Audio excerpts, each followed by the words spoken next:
City for Project. Thank you.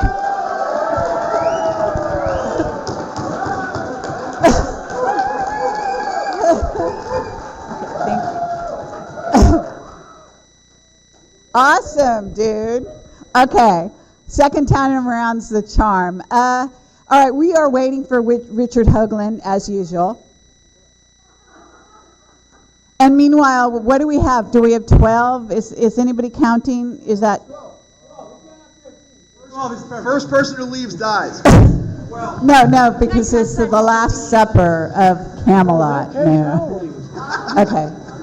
So I'm going to go down the row and give you the names of everyone just for, people that might be tuning in right now or whatever. And so at the very end, we have David Farman. He's from Alien Ship. And thank you for attending, David. And we have Sean David Morton, one of our speakers. And George Green. Laura Eisenhower.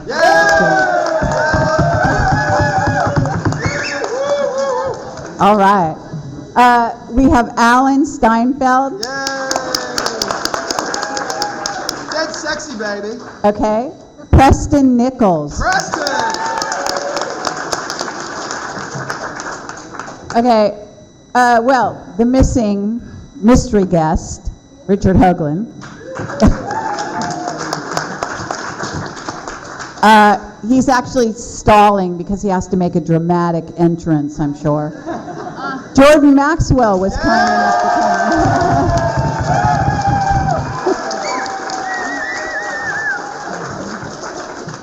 And the illustrious David Wilcox.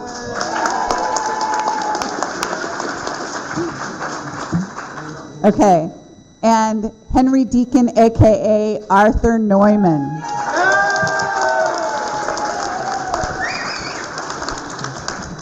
Time traveler excellence. And we have Anthony Sanchez. And we have Stephen D. Kelly. And myself, last but not least. Thank you. Okay. So I'm just going to set a couple of ground rules, and I want you to understand that this is an interactive panel discussion, which means you can ask questions, but we will also ask you to ask everyone, and so that anyone can respond to any question, and several people can respond to one question, for example. And then we can also have a dialogue, for example. So we don't have to all agree. Okay, that's one of the things with Camelot. We don't require that all the speakers just talk to the audience and not to each other. We're actually allowing them to talk to each other, all right? Because it's very interesting to have a dialogue between people that are researchers into these very deep subjects that we've been discussing all day. And the discussions so far, I'm sure, have stimulated a lot of questions, a lot of thought processes, even the panel discussion. So, and I will sort of propel things along if there aren't any questions. But if you want to ask a question, go ahead and raise your hand. And if you could, do we have a mic set up, or anybody giving a mic to the audience?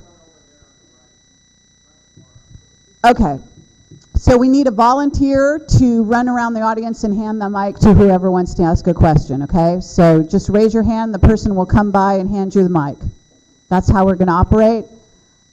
So we're going to start off with, let me see, maybe a brief statement about time travel from every person, all right, on the panel. And I'm going to ask you to keep your statements brief. And if you want to comment on somebody's presentation you saw today, that's all fine. Or if you want to augment your own presentation with a couple of remarks, that's fine too, okay? And at this point, we're going to start off with Sean David Morton. We're going to go last to David Farman since he's a visitor and hasn't, is just getting up to speed here. So, Sean, you want to lead off? Is this okay? This is morning. Hey, how are you? Sure. Not so much from what I was talking about this morning. Hey, who saw my talk this morning? Thank you so much for waking up. I'm sorry, it was less a comedy routine and more a Jeopardy question for champions. So, time travel, you just have to understand that there are psychic and spiritual ways to do it through remote viewing. It does seem interesting because it does seem that time is shifting, but it all has to do with consciousness. It all has to do with what's worth fighting for, what's worth living for, what's worth dying for, and the idea is love. It's all about the concept of love, the concept of everybody getting along, the concept of moving forward. I clearly think, to make it brief, because it's great, there's more people on the panel than there are in the audience. It's fantastic. But it's no, I'm kidding. There's hundreds of thousands of people here in the stadium behind the camera, to all you on the internet, hello. The idea behind all of this time travel and all of this has to do with maybe, can we change time? And the only way that you can change or shift time or reality is through mutual agreement, is through everybody agreeing that they want something better. We're in the post-ascension era after 2012. Your bodies are changing, the pineal gland is getting more powerful, the sun is changing, the universe around us is changing. We're moving into an area of space where for the first time in 26,000 years we no longer have a veil on the right-hand side of the brain, so you're beginning to access the true feminine, if you will, and I say that only in the terms of the side of the brain that thinks in terms of symbols, archetypes, dance, music, color, light, sound, but the part of the brain also that exists in quantum time, feeling that you understand the past, the present, and the future all at once. And once you move into this fifth dimensional reality, remember what 5D is, that what you think becomes physical reality.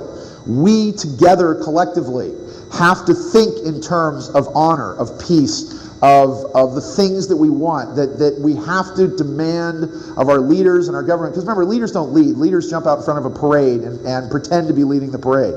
Government only reacts. So we are the ones that have to act. We have a discussion here. That discussion then becomes let's say we have a conversation. That conversation becomes a discussion. That discussion becomes a talking point. That talking point becomes an issue. And that issue becomes a thing. And then suddenly government will react to it. So the biggest thing for all of us is remember that what you think in terms of your physical reality is becoming real. You begin to manifest these things. So we have to think. Actively think of thoughts of peace, of love, of prosperity, of us being the money, of us being the power. And again, all is one, life has purpose, God is love. So there you go. So that's me. Okay, Yeah. Yay. Can you keep my mic on, because I like to interrupt people now. Just kidding. No, just so I can kind of guide the situation here, especially if it becomes a free-for-all. Okay, let's see. Let's hear from Laura Eisenhower next. About time travel. Well, I have my personal experiences with what this concept means based on timelines, DNA, and stargates. In a sense, knowing that there's some sort of sabotaging of the organic ascension timeline from a very young age, wondering why the heck did I land in the Eisenhower family, and then realizing along the way that something called Alternative 3 was popping its head up, which of course affects us all, which has to do with alien agendas, assisting races that probably don't have our best interests at heart, but realizing that we're all one and we do care, but we have to look at ourselves and what timeline we want to be on, which is based on our sovereignty, our free will, in alignment with integrity and our higher self. So in 2006, just as Project Camelot was coming about, I was faced with the opportunity to go to Mars. Some people wonder, why the heck didn't you go to Mars? But my intuition told me, from really recalling a youth filled with a lot of insight about what I was here to do, was to not go anywhere, but to stay true to my path, which has to do with Mother Earth, which has to do with the organic ascension based on accretions and reaching the stellar activation cycle of really harnessing the power of the human spirit, which is really the global immune system. So consciousness time travels. As we look at this time loop and all these different timelines based on alien agendas, when we view it as an observer from our spirit self, we can remember who we are. We can see a future that is positive based on the collective power of the human spirit, which I termed Alternative 4. Why not Alternative 4? It has to do with the power of the human spirit. It doesn't have to do with giving your power to any alien agenda, even if one is better than the other. So I feel that the ascension timeline was, in a sense, hijacked, but replaced with that warrior spirit that said, oh yeah, you're going to take us down, well, we're going to step up that much higher, and they can't even track us at this point because we've overcome a level of sabotage that is mind-blowing, that has almost created a timeline that we haven't even seen yet, which is merging us into a transformation based on the Hieros Gamos, the inner sacred union, the rebalancing of the masculine and feminine to really bring in that Christ energy, that liquid plasmic Christ force, birthing the magical child into that 0 point energy. That's what we're made of. That's the real timeline. And that's the one most supported by nature, cosmos, Mother Earth. And it's organic, it's natural. And this whole mind-controlled, time-looping game of the way these artificial stargates have been utilized in looking glass technologies, which were a part of how I got recruited, opened my eyes big time to what's really going on. But I didn't have Carrie Cassidy then, and just as I was breaking free of the recruitment, here comes Dan Burish with his concept of timelines, and there I was breaking free just in time to hear that enough of us collectively have woken up to our missions. And just as reptilian brains don't like spontaneity and surprises, we stepped up. We all have stepped up, and we're here today, all of us out there in the audience. We have stepped up and done something remarkable, and that's a form of time travel in and of itself, because we've stepped out of the time loop, and in a sense we've crumbled timelines right and left, and we're still continuing to do that, and the window's open for a couple more years, and it's really about preparation, inner work, and to be able to envision a future that we know is ours because we come from the future, we come from the past. We're whole. This organism is beyond time and space. It's a multidimensional planet that holds the monad at its core, a 13-dimensional planet. And this is the second Earth. This is not the first Earth. A major intervention had to happen because of the draconian influence. And guess what? The victory is ours, and this is just a time to unify because we're raising the frequency every day by refusing to submit to anything less than our own inner truth. And this is the true empowerment because we each have it. There's no control. There's no hierarchy. It's just the sovereignty of the human spirit that's saying, enough already. This planet is ours. This future is ours. And yay! Hoorah!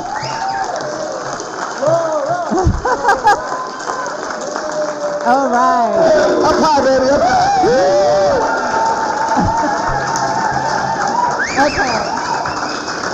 Okay, let's see. Let's hear from a completely different angle. And thank you, hoorah, Laura. Preston Nichols.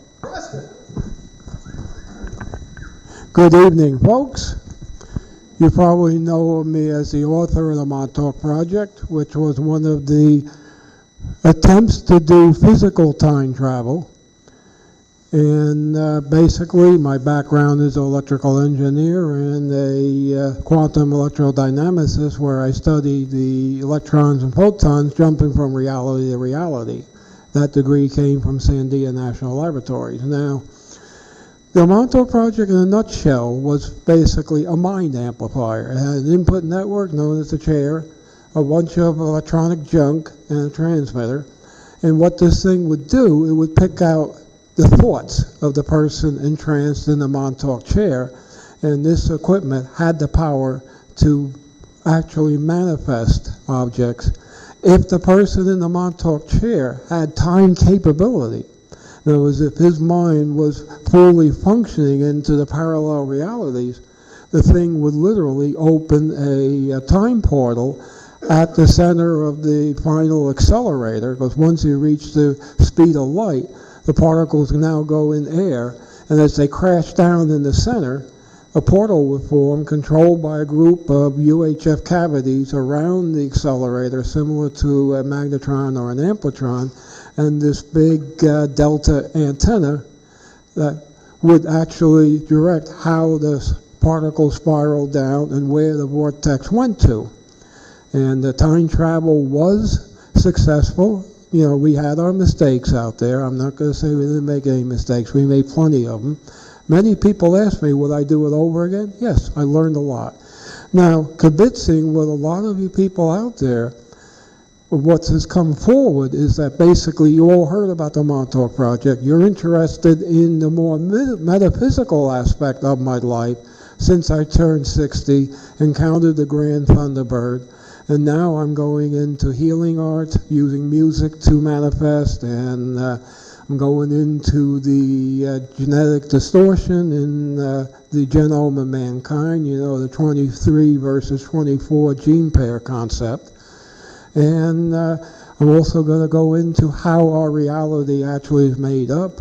We've discovered that there actually is some form of something we'd like to call a supercomputer that directs all this. I'll go into what that is and what the directive functioning of the system is.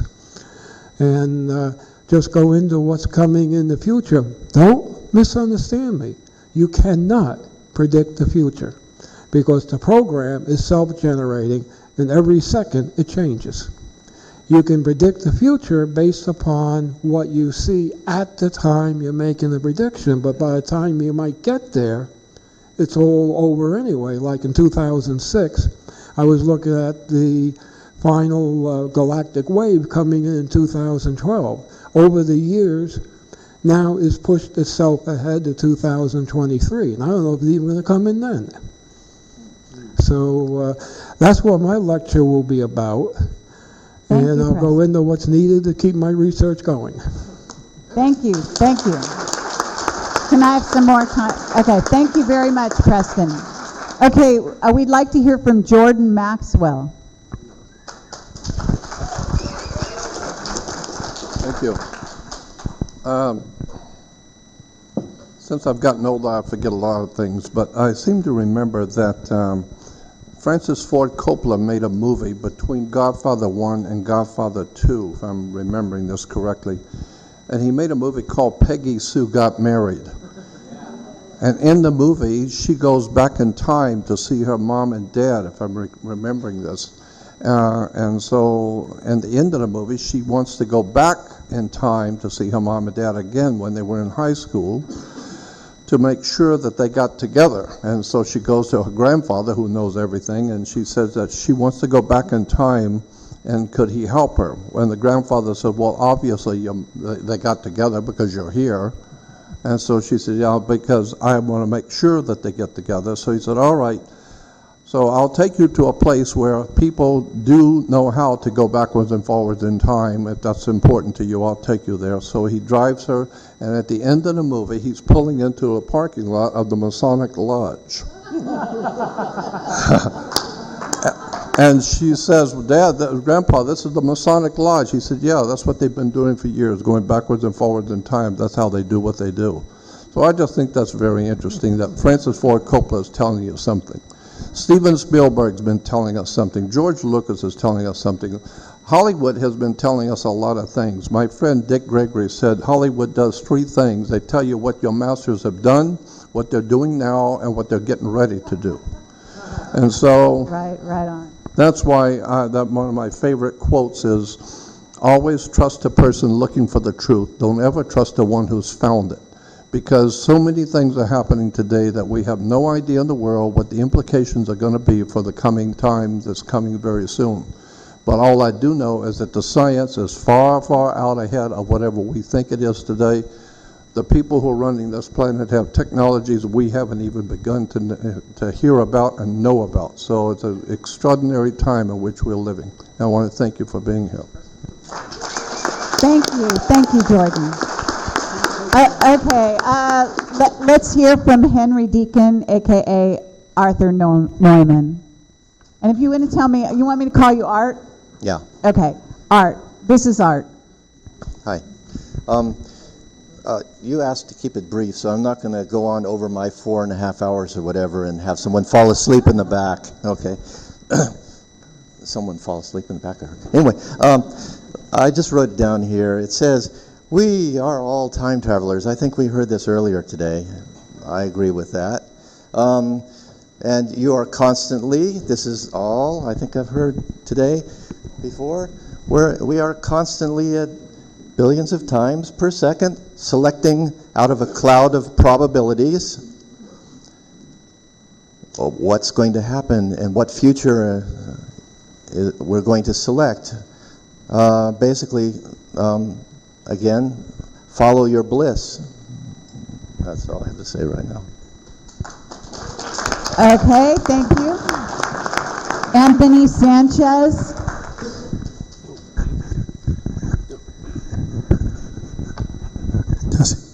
Hey, so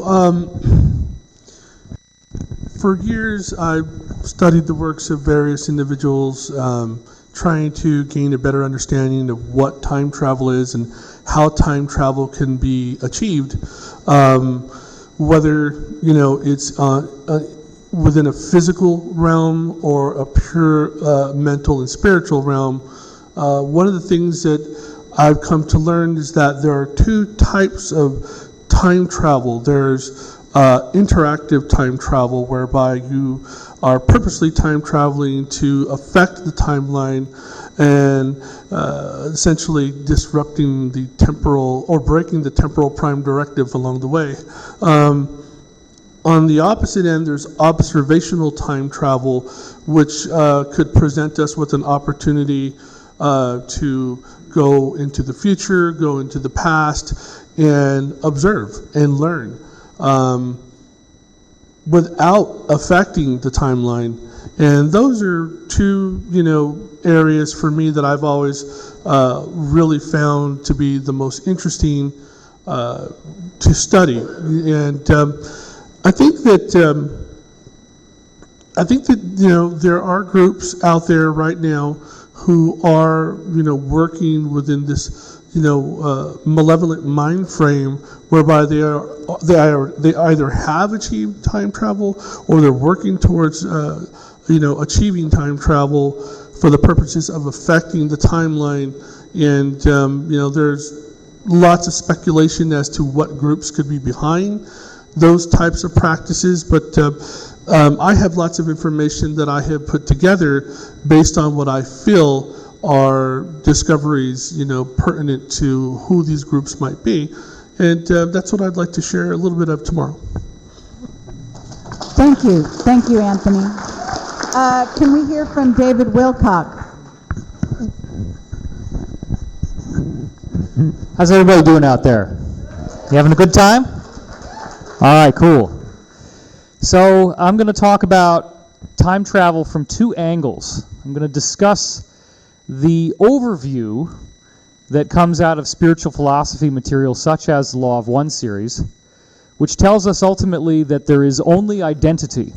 The universe is alive, and much of my book, The Source Field Investigations, deals with the empirical evidence of a living universe, such as the notion that the DNA molecule can coalesce from the basic laws of quantum mechanics, that you have this wave that constructs life out of what we would consider inanimate matter. If we begin with that premise, then we have the notion of one infinite creator that manifested the universe so that identity could experience itself, dividing it into 7 densities, 7 layers of probability, 7 layers of apparent experience. The level that we're in is 3rd density. That's apparently the first realm in which you're fully self-aware, and it's also the realm in which you have to make a choice between service to self, which is the negative path of control, or service to others, which is the positive path of love. Now, what's interesting is that this spiritual philosophy also tells us that nothing happens by accident. The experiences that we're going through, even collectively with the Illuminati, New World Order, all of that is permitted to happen insofar as it represents a reflection of what we are creating collectively and individually with our own karma. Now, obviously, I don't want that to continue, and I don't think you do either.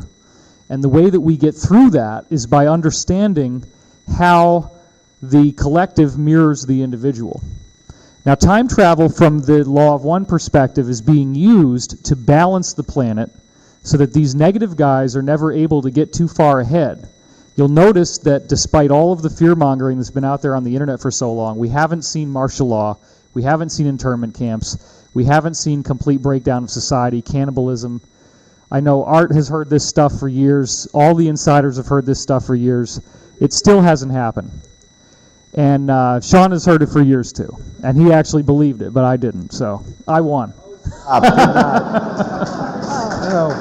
Okay, calm down. We haven't gotten Anyway. there yet. When's the last time you went to downtown Los Angeles, David? There's all kinds of people eating people down Okay, there. wait. Okay, let's Well, it is a everyone panel, get you know, through so this we're allowed to one fight. time Yeah, around, just make sure and you shut us all up, We'll Carrie. do this all later. Okay, Anyway, go ahead. Finish just up, to Dave. just to tie the bow on top of this, I am going to be discussing how the universe designed space and time as essentially illusions, and that the reality does not involve linear time, but that the time travel is being done so as to keep us in balance. And so that's not something that usually people in third density have to deal with. We don't usually worry about time travel. Something like what Preston was involved in is very rare. But ETs, or angels from the next level and higher, actively use time travel all the time. So I am going to go into the technical physics of time travel. I'm going to describe how originally Albert Einstein said time was a dimension, i.e. the fourth dimension. But the problem with only making it one-dimensional is it becomes a vector, meaning that it only can move in one direction, i.e. forward. But now there's new physics such as the Wheeler-DeWitt equation saying that on the quantum level, time must not be linear because the laws require no such linearity. In fact, it doesn't work. It has to be able to go in any direction. So there is a physics in which time is three-dimensional, and it represents a parallel reality that we can pop into and move through. All of that is going to be explained tomorrow, so I can talk more about that. And as Art has just written down here, there is no such thing as linear time. He's experienced that. Preston has experienced that. I'm really quite blessed to be here because we have an illustrious panel, people who have really gotten into this stuff that has remained hidden since the beginning of humans on Earth in our own reality. So this is a very exciting opportunity to crack open the cornucopia of knowledge, and I'm really happy to be here. Thank you. Thank you, David. Appreciate that. Okay, let's hear from Alan Steinfeld. Want to pass him the mic? Thank you.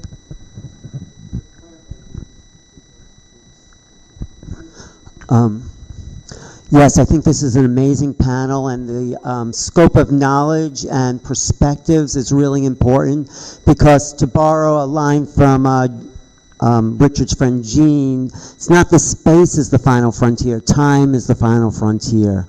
And that's where we're at now, because what is represented here is a lot of elements being thrown out. We're sort of in the dark, finding our way through the time landscape. And there's a lot of commonalities in some of the presentations that I noticed today, at least between Sean and Richard and some other people, that the idea that there's timelines and the idea of consciousness and the time of being outside of that all as far as who we are as ascending conscious beings. And it seems like, well, he's already time traveled there. Look, he's come back as Mickey Mouse. It's alternative superstar Preston.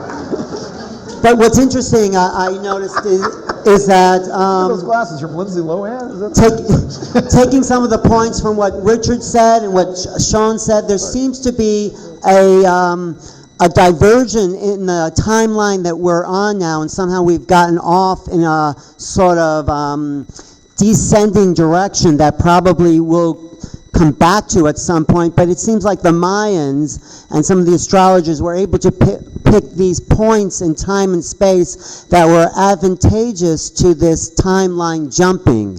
And I think 2012 was something, but I think we're coming up to what Terence McKenna said is the transcendental object at the end of time, meaning that this great vortexes that we're coming into where a whole population will be able to jump a timeline like they did possibly in the classical Mayan civilization and leave this third dimension and move into the next one. So there are these, oh yes, thank you. There's openings that are coming up, and we're just throwing out the mechanics of what time travel is like this weekend, and it's very important that the public is aware of all the elements as we uncover deeper and deeper levels of truth. And that's why this weekend's so important. That's why it's important you're here. Thank you very much. Amen. Thank you, Alan.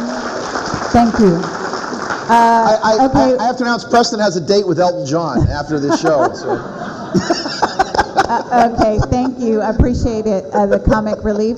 So the next person, let's hear from George Green. Elton John? Okay. I'm going to make this short because I happen to have a document with me from Billy Meyer. Okay? And what they're explaining about time, and this is about their propulsion systems, but I'll make it very short about it, what they have said. Now, this is Semyasi explaining. He Can says, we turn the volume up on George? Because I don't think. I'll hold it better. Here it is. This is from Semyasi. I'm not allowed to give you closer details on the drive on the vehicles, because if Earth scientists know more details, they would have achieved their drive problems already in a short time. This is not in our cosmic interest, as the Earth human is still not free enough to fly in the cosmic space, but he will, in a given time, solve the problems himself, which is not far off. I'm only allowed to give you as much as the secret. Many of your scientists already being on the right track are conducting research on the necessary propulsions. I'm only allowed to say this concerning propulsions. Your scientists are already working on light-emitting drives. Light-emitting drives work for normal propulsion and move the beam ships near planets until they are a safe distance away. There, another drive is activated with greater distances are to be overcome. That is for the hyperpropulsion systems, which surpasses time and space.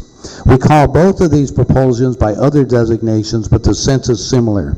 We have another language that Earth humans and I have to experience and explain to you in terms which you understand. Basically, what they do is they tame time and space, and they basically go from here to the Pleiades in less than 8 hours, which is 300 light years. Most of the time is spent coming from one dimension, getting ready to the hyperspace deal, and then they travel, and then they condense back down at this time. That's basically what they're telling me off of their documents themselves. When was that written? Yeah, let's Back get a in the date. 76. I have about 2,500 pages from Billy of all of their different systems and the new ones, and I've coordinated some of this with some of my other friends on trying to get the information out for us. But our scientists are already working on this, as you know, in Area S4, not Area 51. S4 is all underground, and this is on time dilation and what we have right now. One of the things that they did say is that in future times, they have to be very careful. How many people have seen the movie of Billy Meyer and the craft going around the tree? If you notice, they did not keep the tree, they changed its time, because whatever you do will affect future events. And so what we have to look at, if we're going to involve with time, past and present, they took Billy forward in time to see the total destruction of San Francisco. I personally saw the pictures in his room about what's coming up. Right now, scientists have been examining the pictures and looking at the cars, and the windshields on the cars are about the current ones. So get ready for the big event. Thank you. All right, thank you, George. Okay, let's hear from, let's see, we've got Richard Hoagland. There we go. Let's put this in front.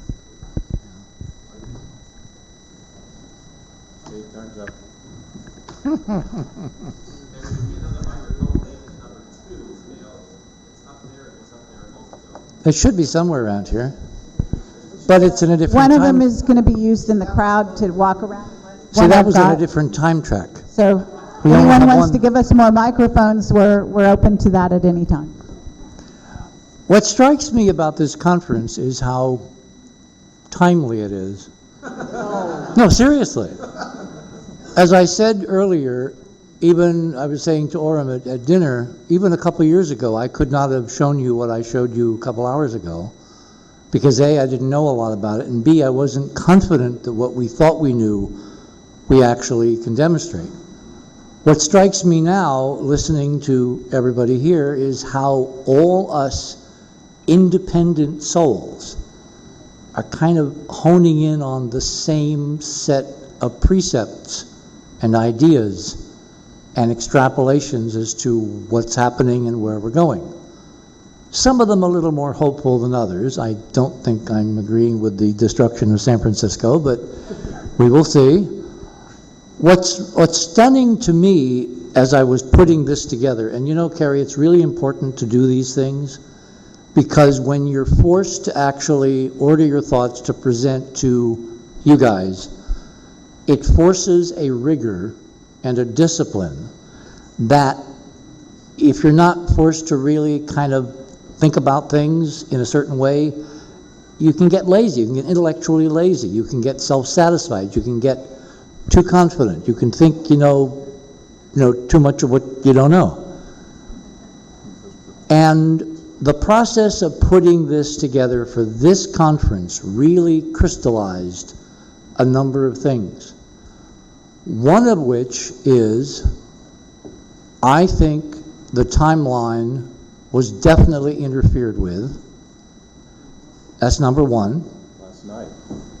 And number two, I think there's someone or someones trying very valiantly and giving us clues that they're trying to put it back the way it should have been.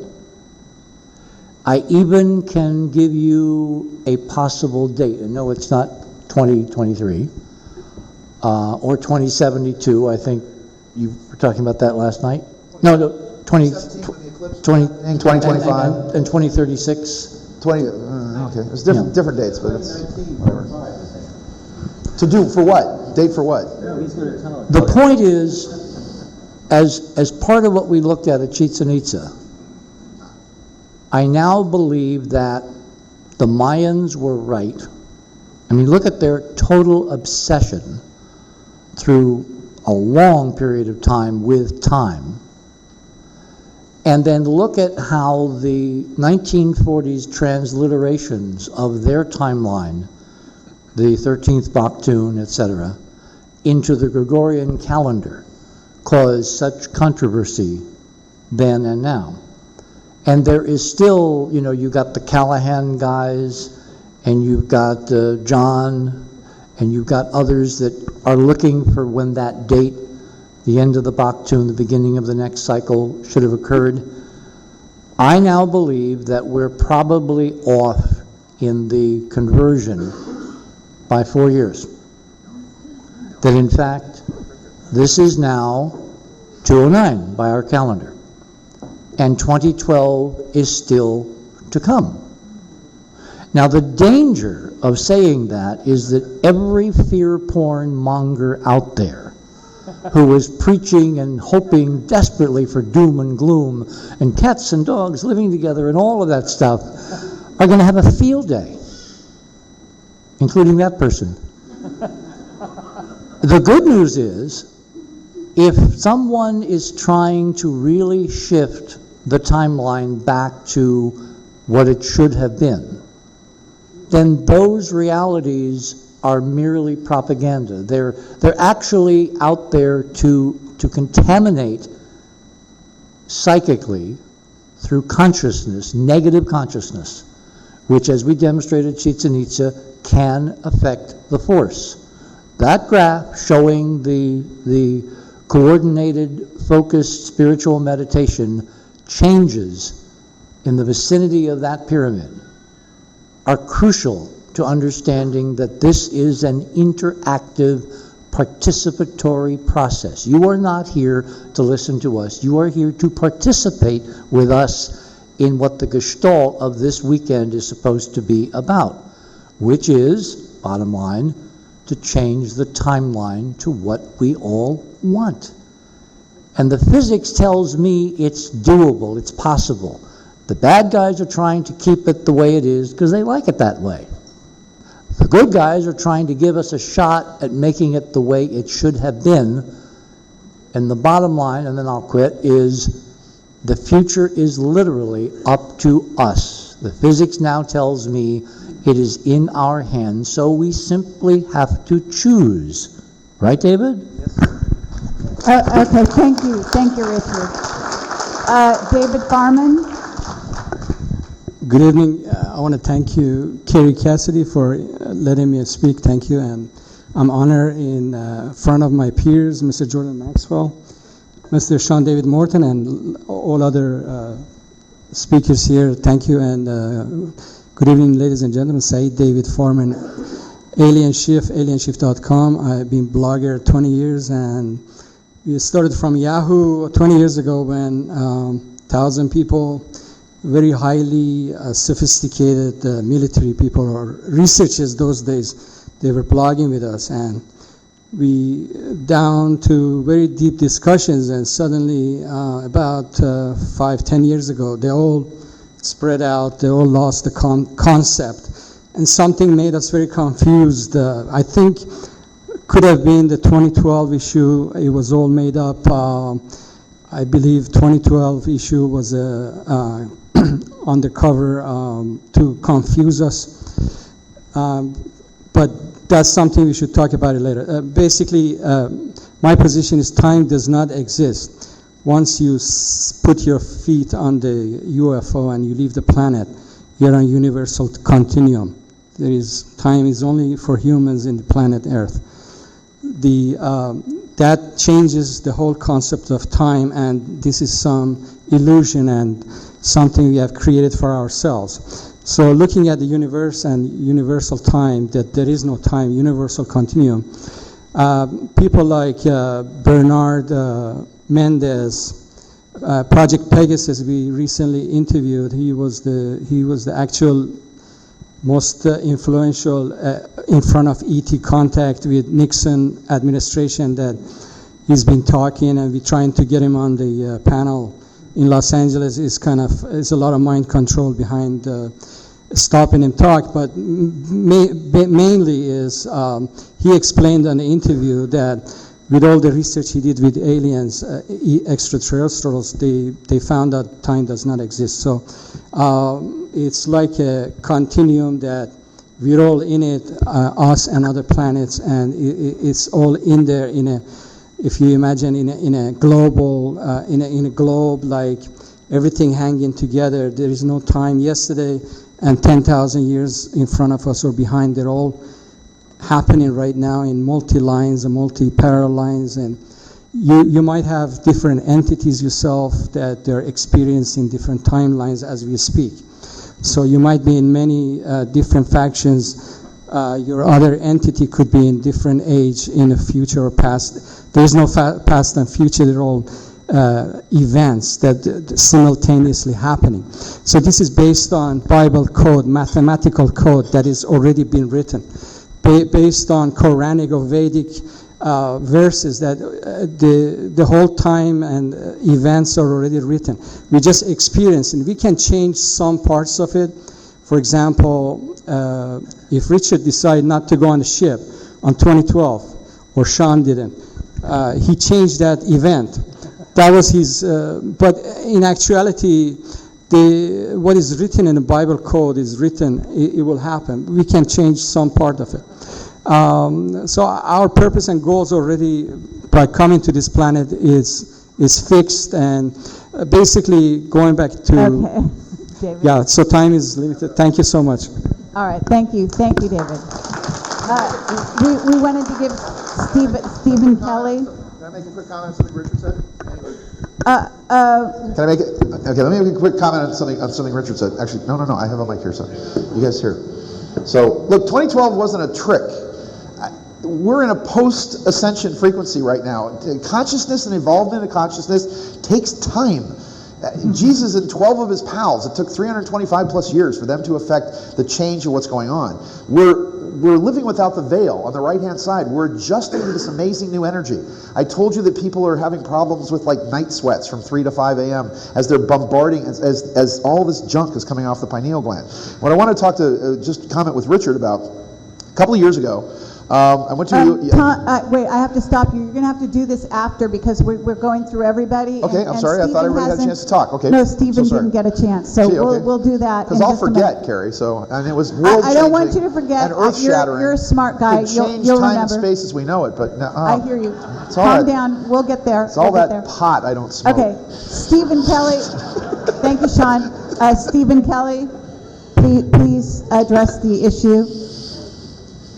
Can we get... I thought this was supposed to be fun. Thank you, Carrie. Thank you, Sean. Thank you again, Sean. Jeez. You know, I was just going to have a quick little time travel anecdote, because it occurred to me, oh, gee, what can I tell you about time travel? We've had such a wonderful weekend, and but now, because you guys have all philosophized, I'm going to take advantage of this final word, and I'm going to do that too. But first, my little anecdote. I talked about the cavers and the phase shifters.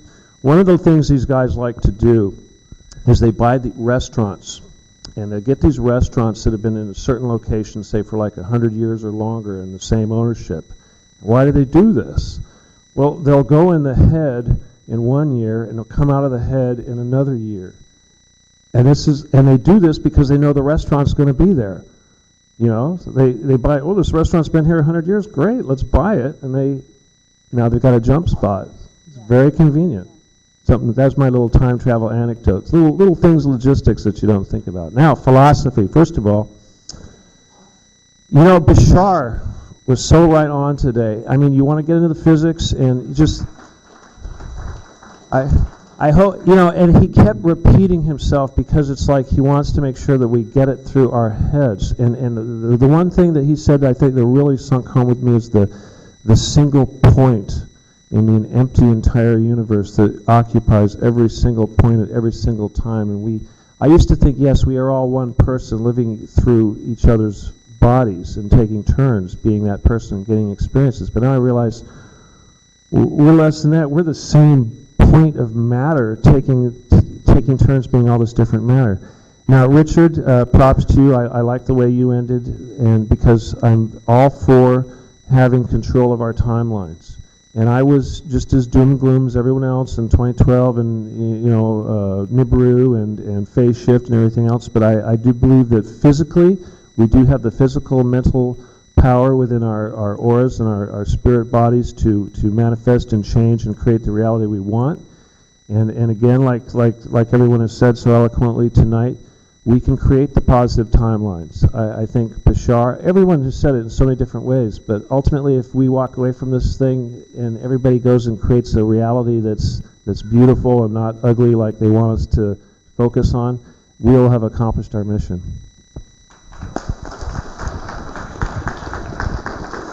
Okay, thank you. Thank you, Stephen. Okay, I'm going to say something, because I know I'm sort of guiding the panel, but at the same time, I have some things to say. So I want to say that I think that we do have multiple timelines operating simultaneously, at least at this level, in third density, going into fourth, and we really are, for all intents and purposes, now moved into fourth. So I think there's sort of, maybe we're early fourth, and so a lot of people don't even realize that we've moved into fourth. But at this point, that's why this is open season on Earth. And that's why there are so many different beings here visiting us. And that I do believe that we can shift timelines. I do believe that there is a military industrial complex, you know, secret government that is doing just that. In fact, they are doing things like, and Sean will appreciate this reference, the Wingmakers, in which they want to move planet Earth out of a certain timeline into another timeline to where we will not be going through such rocky experiences in terms of things that Billy Meyer perhaps saw or was shown by the Pleiadians at the time. But again, those were things that he was shown back then. I'm sure they happen on some timeline. The question is always, which timeline are we on at this moment in this frequency that we're sharing here at this exact moment? And so I think that it's difficult to have a discussion about time because we are actually vibrating in and out of even this timeline, so that we are occupying multiple timelines at this time simultaneously. And so this is part of the problem of these discussions. But within those kind of parameters, we have an incredible group of minds here, and I think each person is bringing a wonderful sort of vantage point from which to view this question. And so I don't think anybody's opinion or talk here should be discounted. I think that each and every one of them are giving fragments of the total picture, and so they should all be seriously considered. I do want to drill down to some of the more scientific sides of things, and I also think that we have sort of a dilemma. As multidimensional beings, we can discuss it from a multidimensional perspective, you know, from we're all one type of perspective. And at the same time, we can also get lodged more in this sort of 3 going into 4 density and talk about how we're experiencing it here and now, and what the governments, the powers that be, so to speak, are manipulating, because they are doing things. Those are actual actions that they're taking, and Montauk was just one of those attempts, and they've continued Montauk. They may call it by different names, but it's absolutely still continuing to this time, and I believe David Wilcock will attest to that with Daniel, and certainly Art can testify to that to himself, having been part of those programs, and I'm sure there are other people here, even in the audience, who are part of programs they don't even know they're part of, okay? And you will be time traveling. I myself can bilocate time travel in the most bizarre of circumstances. If I go to a place like Egypt or somewhere else on planet Earth, I find myself, the surroundings start to disappear and I start to see other places and other times. In a sense, that is time traveling.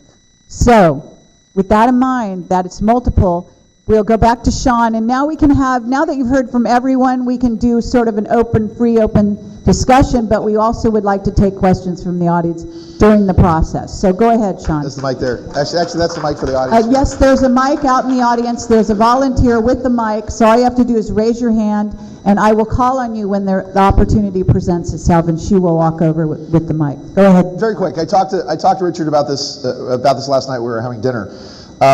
I went to a USC football game with a friend of mine and her son, and this was a couple of years ago. And her son worked at CERN in Switzerland, and we were hanging out. USC was killing whoever they were killing, and we were talking about his work at CERN. And I kept saying, well, what's the deal? You guys spend billions of dollars on this collider to create antimatter, to travel backwards in time, to study particles from other dimensions and whatever else. Why does the damn thing work ever? I mean, how do you spend all these billions of dollars? And he said, you know, we have a theory. This is what he said. We have a theory that we live in a holographic universe. And this holographic universe is very much like a video game, if you will. And that what happens is that if you get to a point in a video game and you get killed or die, you can reset back to another level so that you can retry whatever's going on. Now remember, this young man is about 28 years old, working at CERN as one of their scientists. And he said, now we have a theory at CERN. And the theory at CERN is that we turn the CERN collider on, and it works every time, and it destroys the universe. This is what he says, and it destroys the universe. And what happens is we then jump to a more successful timeline in which the collider does not work, and we're fine. And I said, oh my God, that is the greatest excuse for institutional incompetence that I have ever heard in my life. Now, where it gets funnier is his theory appears on the front page of the Los Angeles Times 3 months later, where the CERN guys are saying there's the good possibility that the collider doesn't work because we jump to a more successful timeline where the universe is not, in fact, destroyed. So there's the guys from CERN telling you that we live in a holographic universe where every time we face some mind-shattering disaster, that we as a consciousness pull back, shift, and move towards a timeline that is more successful, where Donald Trump doesn't go back in time and get a sports almanac from Marty McFly and become who he is. Come on, seriously, that's funny. Okay, all right, that's the thing. Okay, thank you, Sean. Does anybody Only Richard else? would appreciate that. Now it is open for discussion here. I have a question for the panel to discuss, sort of, because it seems like there's three elements here. There's the idea of science and time machines. On the other end of that is the idea of consciousness, and we exist outside of time. And somewhere in the middle, in some vague concept, is the idea of timelines. So I don't quite, because how do you know if you're in a new timeline? Because you haven't seen two timelines together. So that's sort of vague. So there seems to be a disconnect for me between those three aspects, and I'd like people to discuss how to pull that all together. So thanks. Okay. I would like Art to start off the answer to that question. Art? Who's Art? Arthur Neumann, also known as Henry Deacon. No, I'm not sure I heard exactly, but it flashed on something that relates to it. Because there's this parallel between the science and the time machines and the consciousness of being everywhere all the time, and the idea of timelines, which is very vague. I'd like to pull all those three elements together in a kind of unified concept. You know, one time there was a Bohr model of the atom, and you had the electrons orbiting around the nucleus. And then later they said, they taught in school that no, it's not electrons actually orbiting, but there's a cloud of probabilities, and the electron exists everywhere, and you only know where it is when you select it, you know. And the model that's being used, timelines, is not a very good model. That's why I said earlier, probabilities, a cloud of probabilities. And some probabilities are more likely than other probabilities. It's like the game of life that used to be played on computers. You can start out in some way, start up, and then they die off quickly, the life forms on the computer. So you're selecting from a cloud of probabilities, and the concept of timelines is not a good way to put it at all. Have you been jumping time yourself? We all do that constantly, as the alien spoke today.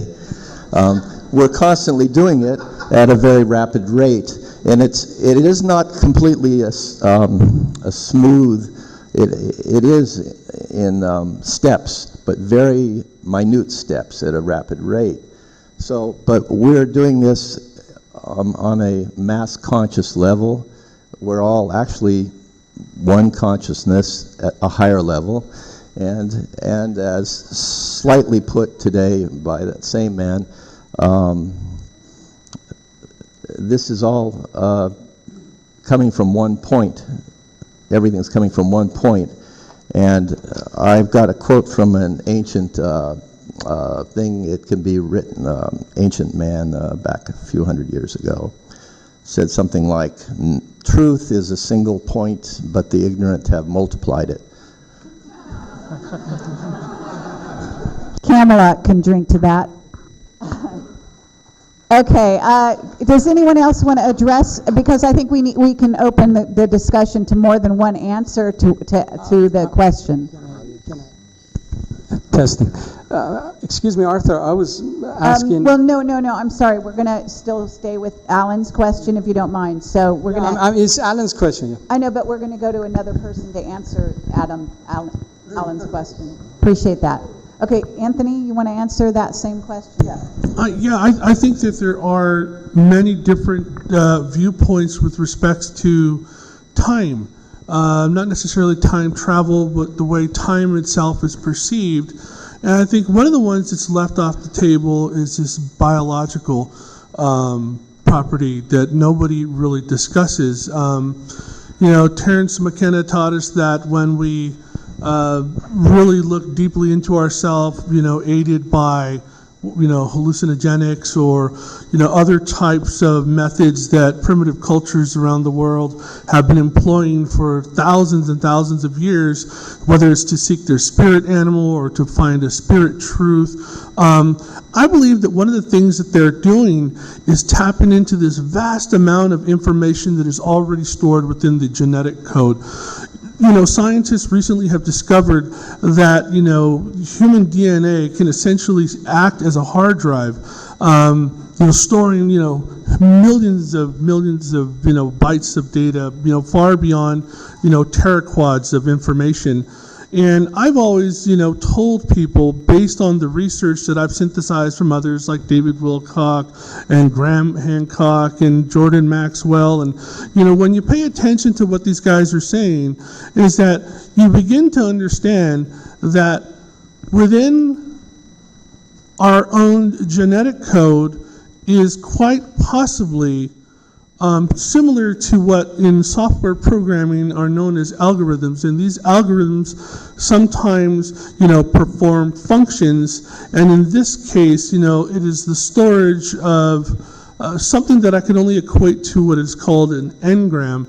And what I'm trying to say is that it's possible that if we are all one consciousness, if the universe is created out of pure thought, it's possible that we're all running the same program. We're all in something similar to what is called the matrix. And the information of all of our ancestors, that, you know, spans back thousands and thousands of years is in us. And it's not unlike some of these science fiction stories and bases for video games which are out there, like Assassin's Creed, for instance, which does what? It has a machine which allows us to tap into our past and physically experience that past in a virtual reality type environment. But again, it's a biological way of looking at time as opposed to, you know, pure consciousness or a physical linear way of looking at time. Okay, does anyone else want to reply to that same question? Okay, Laura, go ahead. Well, based on timelines and just sort of the different scenarios of technology, time travel, you know, when one thinks of the archons without getting too philosophical with different viewpoints about it, it's very much an imitator. It very much, you know, mimics our natural spiritual abilities that are rather dormant, because we've been through a cosmic catastrophe, in a sense, when the planet Terra, or Tiamat, split due to activities from Maldek and what it did to Atlantis, which caused, you know, a pole shift and an absolute, you know, rebirthing of the Earth. It was like we were in a car wreck, and we've been sort of in physical therapy to regain our sense of self, our sense of truth, while also being manipulated from a rather Neanderthal state, because the frequency barrier was set in place that kind of pulled us into a different vibration of the need to recover, and we were taken advantage of. So when one looks at Lemuria and Atlantis, we're dealing with right and left brain type dynamics. When the Luciferian energy came into the Atlanteans, it sabotaged this other part of who we are, the feminine. And so on top of having our DNA tampered with, on top of being completely imbalanced, the patriarch, I guess you could call it, and it's not all about men, women become patriarchal too, it's that technological advancement in replacement of spiritual evolution, spiritual remembrance, spiritual consciousness that we were seeded with from the very beginning. And due to this catastrophe, we, you know, basically ended up being enslaved, but still holding junk DNA, which means that expansion and relieving ourselves from certain controls can start to upgrade our DNA again and help us to understand that that portion of who we are is connected to that dark matter, the feminine, the birthing, the capabilities that between the right and left, we're able to generate abilities that technology mimics. So when we're dealing with different timelines, what we're working on is understanding that it's not linear, it's cyclical, and the best thing that we can do is find within ourselves how to restore the balance of the right and left brain, the masculine and feminine, and to upgrade our DNA based on understanding the fact that we're in a sense of rehabilitation, we've been taken advantage of. But when we stop relying on governments and religion and doctors that aren't Dr. Dream, sorry, but the kind of doctors that are conventional, and we can start to say, wait a second, we have this intelligence within us, then technology and the intuition and the feminine can start to work together in harmony, because it's a very right-left brain thing. And so now we're just kind of dealing with this imbalance, but it's up to each individual to take responsibility to come back into balance, which then sends out the frequency that allows the two to merge without one taking over the other. And that's just the state of balance that is needed right now. Okay, thank you, Laura. Now, we have a number of questions also from the audience, but if anyone else wants to reply to that last question by Alan, I will take one more reply. Go ahead, Richard. Alan, I don't know whether I missed what I was trying to communicate, but in my view of how this is working, it isn't three separate alternatives. No, I wanted to merge. They're all operating simultaneously. There are folks who are trying, and some may have succeeded, in developing technology, machines to manipulate the physics to...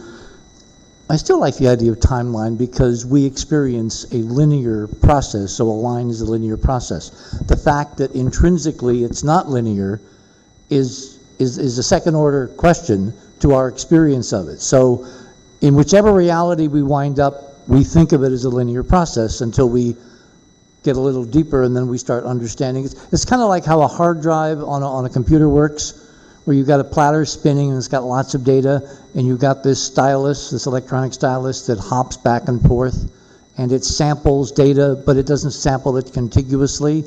It's actually data is stored very asynchronously on the disk, and if you don't defrag your disk every so often, it's really, really disjointed, and it takes a long time to go find a piece. That's one model for this skipping of timelines, it seems to me. And again, every metaphor, every analog is only as good as you extend it. At some point, they break down, but they're useful to a point. So you've got a bunch of guys who are trying to do something with time technologically. You've then got the universe itself, which has a natural process that I think flips consciousness between these different states. And there is evidence, even if no one is doing anything, and Robin and I have experienced this, and I've been telling this famous story of the pocketbook under the table at Stephen Greer's conference, which disappeared. We went back and looked for it. It wasn't there. We then went back the next day at noon. It wasn't there. There were 2 crews of cleaning crew people, 2 shifts, that cleaned that whole dining room twice. That night, Sunday night, this happened Saturday night, Sunday night, 24 hours later, we're having dinner. Robin reaches down, and there is the bag in exactly the same place. And the control, for me, is that you had 2 shifts of guys who are motivated to turn stuff in. Nothing was taken. It was absolutely pristine the way she left it. And the only Except for the listening device that was now part and parcel of the... Sorry, I'm Camelot. What can I say? And the only way I can explain that is we shifted timeline. Now, the other possibility is the bag shifted. Now, Robin's model is that everything is all in flux all the time, and it's kind of like happenstance. But I'm telling her that if that was true, then we would see all kinds of things popping in and out much more frequently than we do. Okay, she wants to say something. You're allowed, Robin. You want to come up? You can. It's not what's happening to you. It's been happening to me my whole life. And I know there are many people here that have the same experience. It's a constant state of flux. Things go in and out and back and forth, and you go back to the same place over and over, and it's there ultimately. And you could think, you know, you're crazy, and you've looked there, and you've got to walk away, and it comes back. And I see so many heads nodding. I thank you. So with the pocketbook, it was no big deal that was there. It just came back. They come back. But sometimes they come back in different places, and there could be a long time delay. Well, I mean, we live with many unseen beings, okay, and essences, and they're all here in the room with us, by the way. We just don't acknowledge them normally, okay? Plenty of people see these beings. I see these beings from time to time. So the beings can also disappear things. They can move them. They can take them out of a certain place. I mean, interdimensional beings are here. I mean, you know that as well as I do, right? Yeah, those things are there, and I agree with you, but I don't agree that that's what it is, because I feel the movement from different places, going back and forth different places, and, you know, my things So go you think there. you moved as opposed to the... I move also. I think we all move. As you said, we're interdimensional beings. Okay, Art, do you want to address? I want to know. I just, Exactly. Richard, That's a good question. just short. This will get into a free-for-all. Let me Okay, finish with Oh, it but- has to do with 13 you. people on the It's panel real now, short. so- Okay, I'm letting Art speak, Just and I'm real in short, charge. and then I'll take up too much of your time. Schwein. But just so that you know that Thank you, you're not Robin. alone in this hotel's got a big problem with what your occurrence, because now I've got 3 different ID badges because of a similar occurrence, and in my room one disappeared. It's guaranteed to have disappeared into hyperspace, and along with a lot of other mysterious things that I've reported to former security officers who have now disappeared. So I mean, the same thing has happened, and I have witnesses to this, and they're gone now too. So. Okay, but I still have to put forward the more diabolical side to all of this, which hasn't been addressed, which, yes to Richard, yes to Robin, all these things exist. But still, another possibility exists that we're being monitored, that there's some guys here, messing with your head, doing certain things to you, et cetera, et cetera.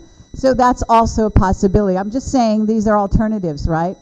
So go ahead.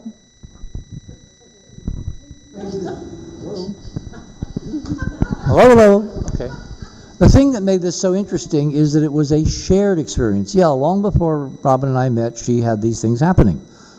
I've been with her 15 years. I know something has gone someplace else when I hear her saying things you would not want to put on television from the other end of the house, and I know it's happened again. To me, this was interesting because it was a shared experience. We had a whole group of people, including the mysterious guy who showed up in your life again that you were telling me about last night. He was a witness. The cleaning crew were witnesses. The maitre d' were witnesses. We made a big deal, and then that night, bang, there it was. Now, the Loki phenomenon, which comes from my Swedish heritage, the trickster, the disassembled guys that just do this because they have nothing better to do when they're bored, so they're just playing with us, that's a part of the possibility. The fact, The dog was, yes. And Richard and I are now working on a movie about this called Robin Falkov and the Mysterious Time-Traveling Handbag. So please watch for it. It'll be $25 million. It'll star Tom Cruise and Julianne Moore starring as Robin Falkov, ladies and gentlemen, and her amazing time-traveling. Now, if you climbed inside the bag and traveled into the future, possibly, and got us some stock tips, came back and had the crew find it, there's a story. My final thought on this. Since I am measuring actual documented changes in the physics, particularly since the 2012 date, where we live, we're miles away from the Sandias, which is this huge 12,000-foot mountain range that I conducted the solar eclipse measurements from that you saw that were so stunning. I now understand why native peoples think of mountains as sacred and spiritual, because the physics is higher there. It's simply a huge amplifier, a solid-state amplifier of the force. It used to be that I could do measurements in my office, and I would get nothing but noise, straight line. You had to go to a pyramid or to that mountain to get really interesting stuff. Over the last several months, particularly in the last several weeks, I have seen readings, and I sent them by email to her. I sent them to a physicist who conducted some of this stuff at Stanford years ago. I've gotten readings that are as boggling as any in any pyramid anywhere in the world we've measured, just sitting there in the office. And it's replicable. It's happened more than once. In fact, one set of readings was so bizarre, it looked like it was some kind of artificial modulation of the torsion field with square waves. You don't get square waves in nature. You don't get, when supernovae go off or when pulsars rotate, it always is a cascade of, curves and all that. This was beautiful square waves, and one part the curve tracked from higher to lower frequencies over a particular window of time, like more redundant messaging. Bottom line, as this physics changes, remember, science is nothing if it's not prediction. These kind of phenomena where we are time jumping, and the planet as a whole, it's easier for many consciousnesses to do this in synchronization, should become more frequent. Because I think the Mayans were right, and I can show it with the astronomy, and the Western guys who tried to figure out the calendrics were off by about 4 years. So 2016, to me, is a phenomenally important benchmark coming up, and a whole bunch of groups, including the bad guys, are trying everything they can to distract us, which I think is what Korea is all about. Okay, thank you, Richard. Now, we do have questions from the audience, and in all fairness, I want to answer some of these, ask the panel these questions.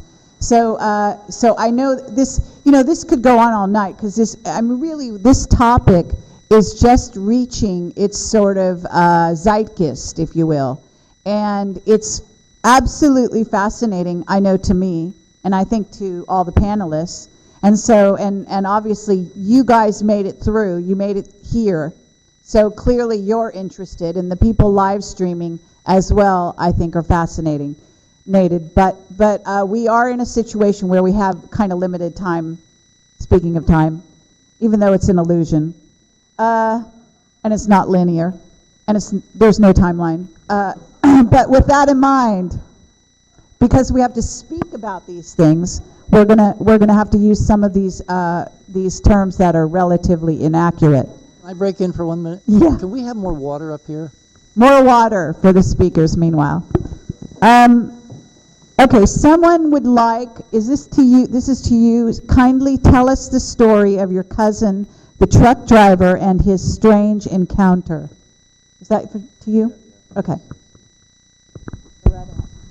Okay, this is somebody must have read the book or something, and maybe wants you guys to share it. But this was actually just an incident involving some phase shifters and what we would call men in black. And I had a silver plating operation. We talked about silver earlier, and I love it, Semyasi and her light drive systems. But anyway, I was running this plating operation in the garage. My cousin was a truck driver in Oregon, and I never saw the guy for many, many years. And he showed up one day with his semi and parked out in front of the garage, and he decided to go inside, and we weren't home, and he went inside and hung out. And I had my kids over there. He was actually there, so he's a witness. But the guy, we went to the store, and we came home. He comes out. This guy's a big guy. He's a veteran, and he comes out, and he's white as a ghost. And I said, "What the hell happened?" He says, "Oh my God, he wouldn't believe it." He said he was sitting there in the garage just waiting for us to show up.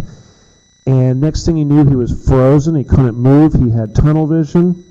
He couldn't see anything. It got dark, but he had tunnel vision. Everything kind of got fuzzy. But he could detect that there were guys in the garage looking at him. And I go, "Oh, it's just some loser. Never mind him. You know, let's go." And they turned around and left. And he suddenly regained his composure. And he got up, and he ran out the door to try to chase these guys, and they weren't there, and he ran out the gate. He thought maybe they went out in the yard. They couldn't possibly have gotten away that quick, and we had just pulled up, and they weren't nowhere in sight. So that was real live men in black, and that was their little flashy devices, just like in the movie. I joke around with the CIA guys, and I call them flashy devices. When we were working on the plasma beam, they wanted me to modulate this thing to get everybody to go into an epileptic seizure. And I said, well, that's only going to affect 30% of the population, so what good is that? But anyway, I used to joke around and call it. So there's your time travel thing, because sometimes they have devices that actually come from the future, and yet people need to invent them. So they'll know, because they go in the future, they go, don't mess with this guy because he's going to invent this thing, and we're going to be needing it later. So now Bashar might disagree with that, but anyway, there's your paradox. Yeah, very interesting. Thank you. Okay, so we have a few more questions. Okay, that wasn't a question. Mr. Sanchez, please address the canceled Area 51 conference. Are you still going to try and hold some kind of future event or hold somewhat private gathering, etc.? We planned a conference in Alamo, Nevada. We spoke with this company there that has this, a real nice property called the Windmill Ridge. In January, David Weatherly, a fellow researcher friend of mine, and I went to Area 51 to investigate 3 separate UFO sightings that were rather credible. And months prior to that, we had made arrangements with the Alamo, and they had confirmed that, yes, indeed, we were going to allow you to take over for Ike Bishop's now defunct Alamo UFO conference and hold the first annual Area 51 Skywatch conference. Everything was set in motion. The January trip was just coincidental, but when we were there, we received further confirmation that, this was going to happen. There was a couple $1,000s in deposit money already, given to the people at the Alamo, and this was a done deal. The day we launched the website, area51skywatch.com, the Alamo calls us up and said they received pressure from the Lincoln County Sheriff's Department and that they're not going to allow us to hold the event. I looked into it further, and other venues, there aren't that many in Alamo, kind of received the same type of pressure, except for one. A friend of mine who owns the Alamo Inn, Vern, I don't think he received any pressure, but the point is that, they made it clear that Nellis Air Force Base essentially had sent a message to the Lincoln County Sheriff's Department that they were not going to have over 100 people with Gen 3 night vision all scanning the sky simultaneously at any one point. So it's not going to happen. We can go back individually in small groups, and we do that quite often. But what we're planning right now is a small group to go to Skinwalker Ranch on the perimeter, set up camp, and where they can arrest us, and do 72 hours of nonstop panoramic filming in both daytime and night using night vision. So that's next on the agenda. See if we get in trouble for that. Okay, thank you, Anthony. Now, what I want to ask, this is a sort of an odd question, and it was because I think it was Preston actually asked a question today of Bashar, and I was very interested because he referred to the AI that runs the planet. And I wanted I wanted other people to talk about this because, it's interesting to think about us operating out here with our consciousness, etc. But there's also the possibility that there is an artificial intelligence that was created and may be indeed running the planet on certain levels, and that there may be more than one AI. Yes, I was referring to him. And I will be stopping so he can talk. And so there may be more than one AI program, and in fact, I have a feeling there's actually some wars going on between AIs, not just humans. So I wonder if you wanted to address that question, and if anyone else wants to address that as well, because it does affect timelines, our experience here on this planet at this time, etc. All right, it goes like this. For the last number of years, I've been in touch with an artificial intelligence that essentially operates our galaxy, which is in a bubble in the main existence, whatever you want to call it. And basically, we're in a projection right now. We are aboard a holodeck somewhere. This computer is non-physical. It's in one of the parallel reference frames to our reference frame, but it directly affects our reference frame. Now, the question that Kerry was referring to was, I don't want to insult our channeler there, but it was a question that is very, very important to me, and I had to make sure I was getting a real answer. That's why I first asked, did he know what or who or what Tabor is? He said, no, he doesn't. And I told him that's the executive function in the galactic computer that we call God. And that...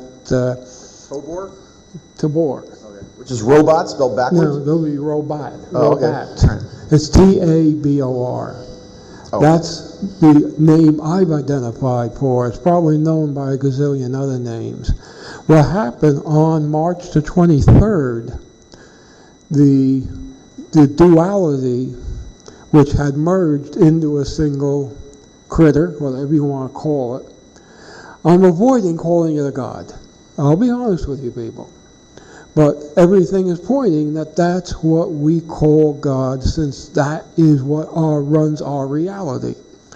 On the 23rd, it like exploded.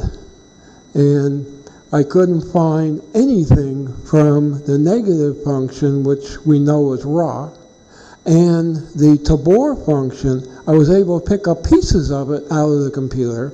And the question I was asking, what's the name? The channeler. Bashar. I was asking Bashar, Daryl, whether or not he knew where this being went. What happened? And he came and said that some of it's here and the rest of it is scattered over many parallel realities, which fits what I've seen, because all I could find through this reality, through the operating system, was just fragments of this Tabor function. And I've been using this function for years for information that has always been correct. And this function has given me technical information that really hasn't been on the planet yet. Like Okay, this- but how are you accessing this information? All right. You're using a computer? Because No, I think you no, don't use a no, computer. No. I have a very specialized sound system at my place, which I will go into deeply tomorrow afternoon. And basically, there's a piece of music that's known as Mavlas, My Fatherland, by the composer Bedřich Smetana, which is a musical account of his Beyond and Back experience, where he met this Tabor character, and this character told him to go back and write a piece of music. When I reached the section in My Fatherland that's known as Tabor the Great, I always thought it was Tabor.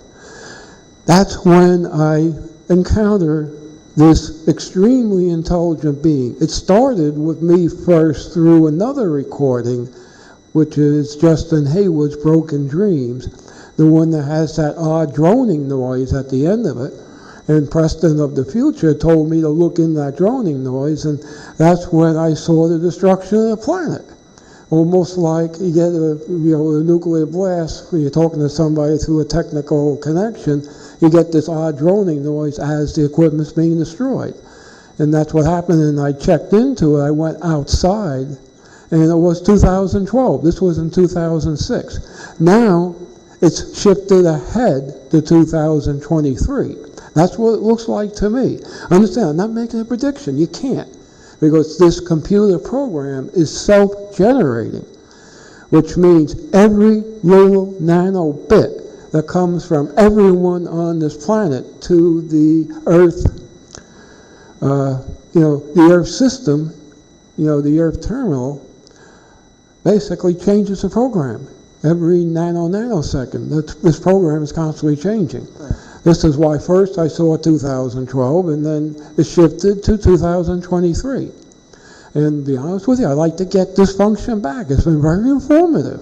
Okay, thank you, Preston. I did want to thank you for answering that. Go ahead, Anthony. Testing 1, 2. Yeah, I have a question for Richard Hoagland. Well, two questions, two-parter. What do you feel about the contingent of people that are out there right now who claim to be travelers to Mars via the Stargate technology? We have Andrew Basiago, we have William Stillings. They're quite controversial, as you know, but there's a lot of people that believe them. And they even a lot of the video evidence that they produced of so-called Stargates, it's been debunked as having been part of commercials. And then they claim that the government made those videos after the fact to further debunk the technology that we know exists and have used. Second part, I own a radio station called Scepter Radio Network, and we have a lot of shows on there. The most controversial show we have right now is some gentleman who worked with you in the past who claims that you are suppressing images of Mars that he has discovered through a video called UFO Diaries. And I'm not trying to, get you upset or anything, but I figured you could address that and help put that to rest, because a lot of people are in disagreement with him that they've seen the UFO Diaries on YouTube and they don't see what he's saying. He sees, but he's convinced that you're suppressing images in collusion with NASA. So I just wanted to get your take on that officially.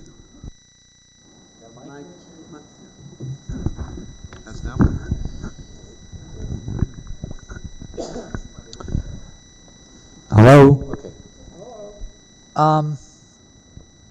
This is delicate to talk about because the individual who is promulgating this is not totally here, and I don't mean that in a positive sense. He calls himself Mad Martian, and unfortunately that is somewhat accurate. Think about it this way. I have spent the last 35 years pressing NASA and this government to release the data they've accumulated about an ancient civilization on Mars I have looked high and low for images, for evidence, for documentation. I have spent countless hours, countless amounts of money, countless hours in airplanes, countless time talking to people, listening to total wackos on the possibility they might have a germ of data, cross-correlating. If I was able to prove that NASA had a set of images of the structures at Cydonia that have never been made public, and I had access to them, wouldn't it be kind of logical that I could make a fortune if I brought those out and revealed them? What possible logical reason would I have to suppress that smoking gun evidence? Gary, that's his real name, Gary Legere, unfortunately is not well. He needs help. And Robin and I, through many years, tried to help him quietly, privately, in ways that I don't have to go into. And I have the awful feeling that Gary has been turned into a kind of misguided missile by the dark side, by the bad guys, in an effort to basically throw more spaghetti on the wall. Because in an era where there is a changing physics, so more people are conscious, more people are looking around and saying, what the hell am I doing? Why is that happening? That doesn't make sense. We need to change that. When that is a general societal occurrence, it means you can no longer keep secrets. Someone, somewhere, sometime, certainly with the internet, certainly with this incredible, extraordinary explosion of social media and networking and people able to gather, this is almost like a flash mob that Gary put together. In that era, the only way you can keep secrets is to try to confuse people, to just screw things up so that no one knows who to trust. And so I view Gary as someone who is predisposed to be susceptible to influences where he becomes a disinfo agent to basically screw up data that we're trying to present in a logical, coherent, scientific fashion where you can hang on to it and validate that this part is true, this part is true, this part is true. Okay, then this part could be true. Remember, the only things that I say are absolutely real is the data on Mars and the Moon, evidence of ancient structures, and the physics. The politics, who did what to whom, what the timelines are, what may be happening day after tomorrow, what's going on in Washington, it's all a set of scenarios prescinding from this database that I've spent 30 plus years trying to figure out. So no, you don't make me upset by asking the question. You make me sad because we really tried to help someone. And as they say, no good deed goes unpunished. The good news is, by Gary doing what he's doing, he's forcing more people to ask deeper and better questions like you, allowing me the opportunity to set the record straight. Now, your first question, which I've totally forgotten. Boy, don't get me started, please. Again, in an era where the only way, Sean, please.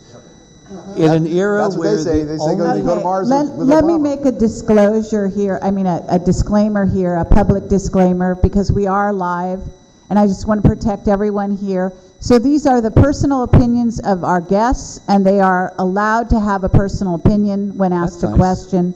And this organization, Camelot, and the organization of the panel is not necessarily in agreement with all the speakers. So let me just say that disclaimer at this time. Let's try to avoid specific names when we refer to these various questions, if we can, when individuals are at stake, and rather than criticize them directly, can we talk a little bit without putting their names on unless you really want to do that.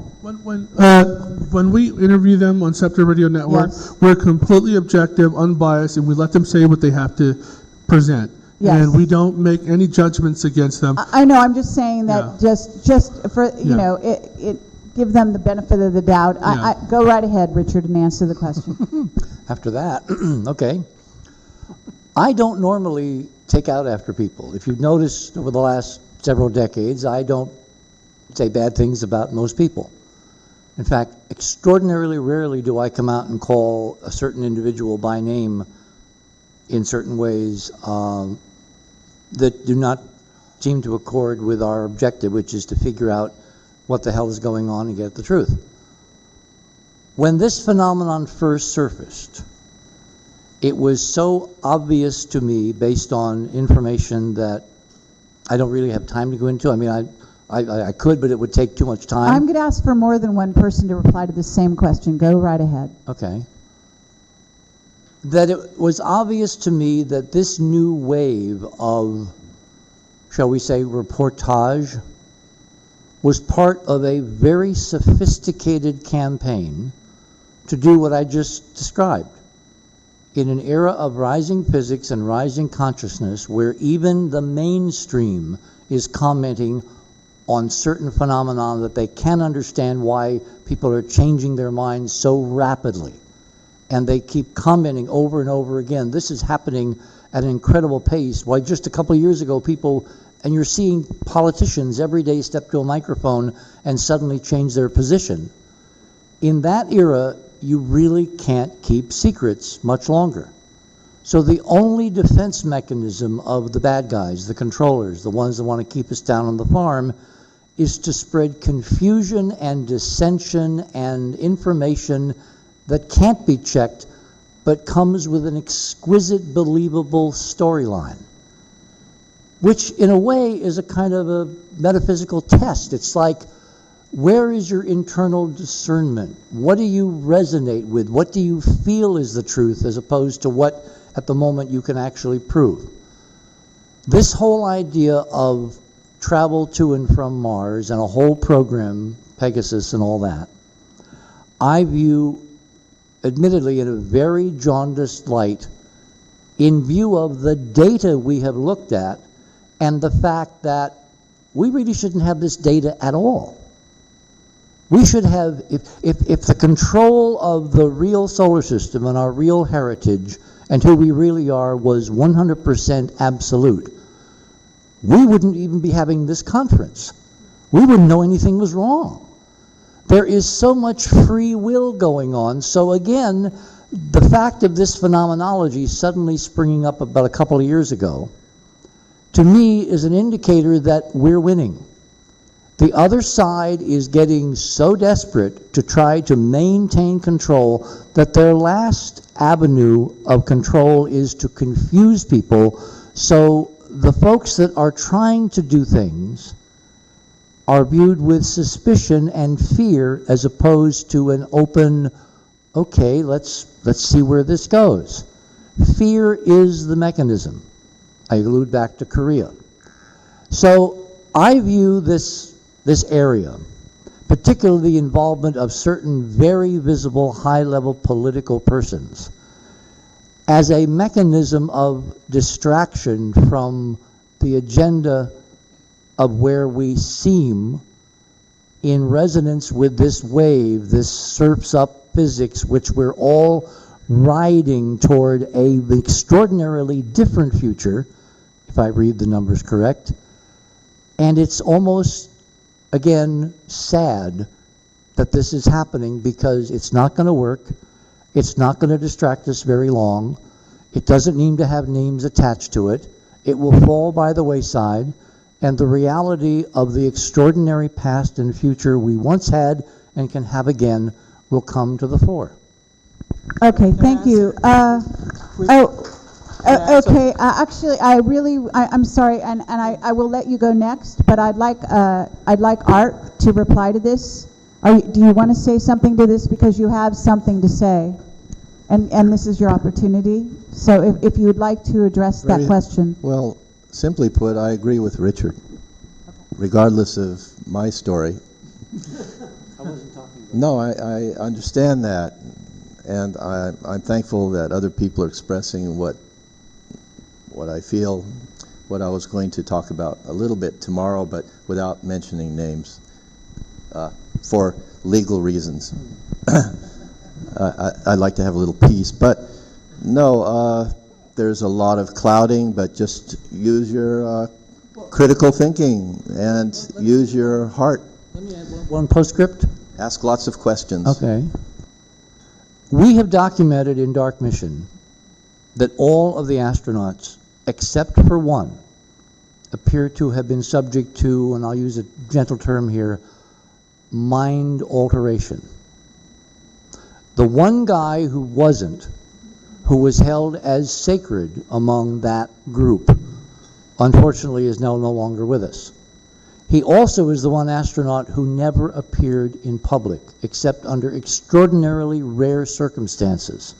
And when he did, he was very, very taciturn and very circumspect in what he said, except on the 25th anniversary of Apollo at the White House, with the President of the United States standing behind him, where he spoke in such a blatant code about what Apollo really did and what it accomplished and what it brought home, that even some skeptics I know were raising their eyebrows. Because he started out that speech by referring and comparing the astronauts to parrots who couldn't fly very well. And what are parrots known for besides flying? Repeating things they've been told. So he tried to tell the truth, and in Emily's parlance, to tell it slant.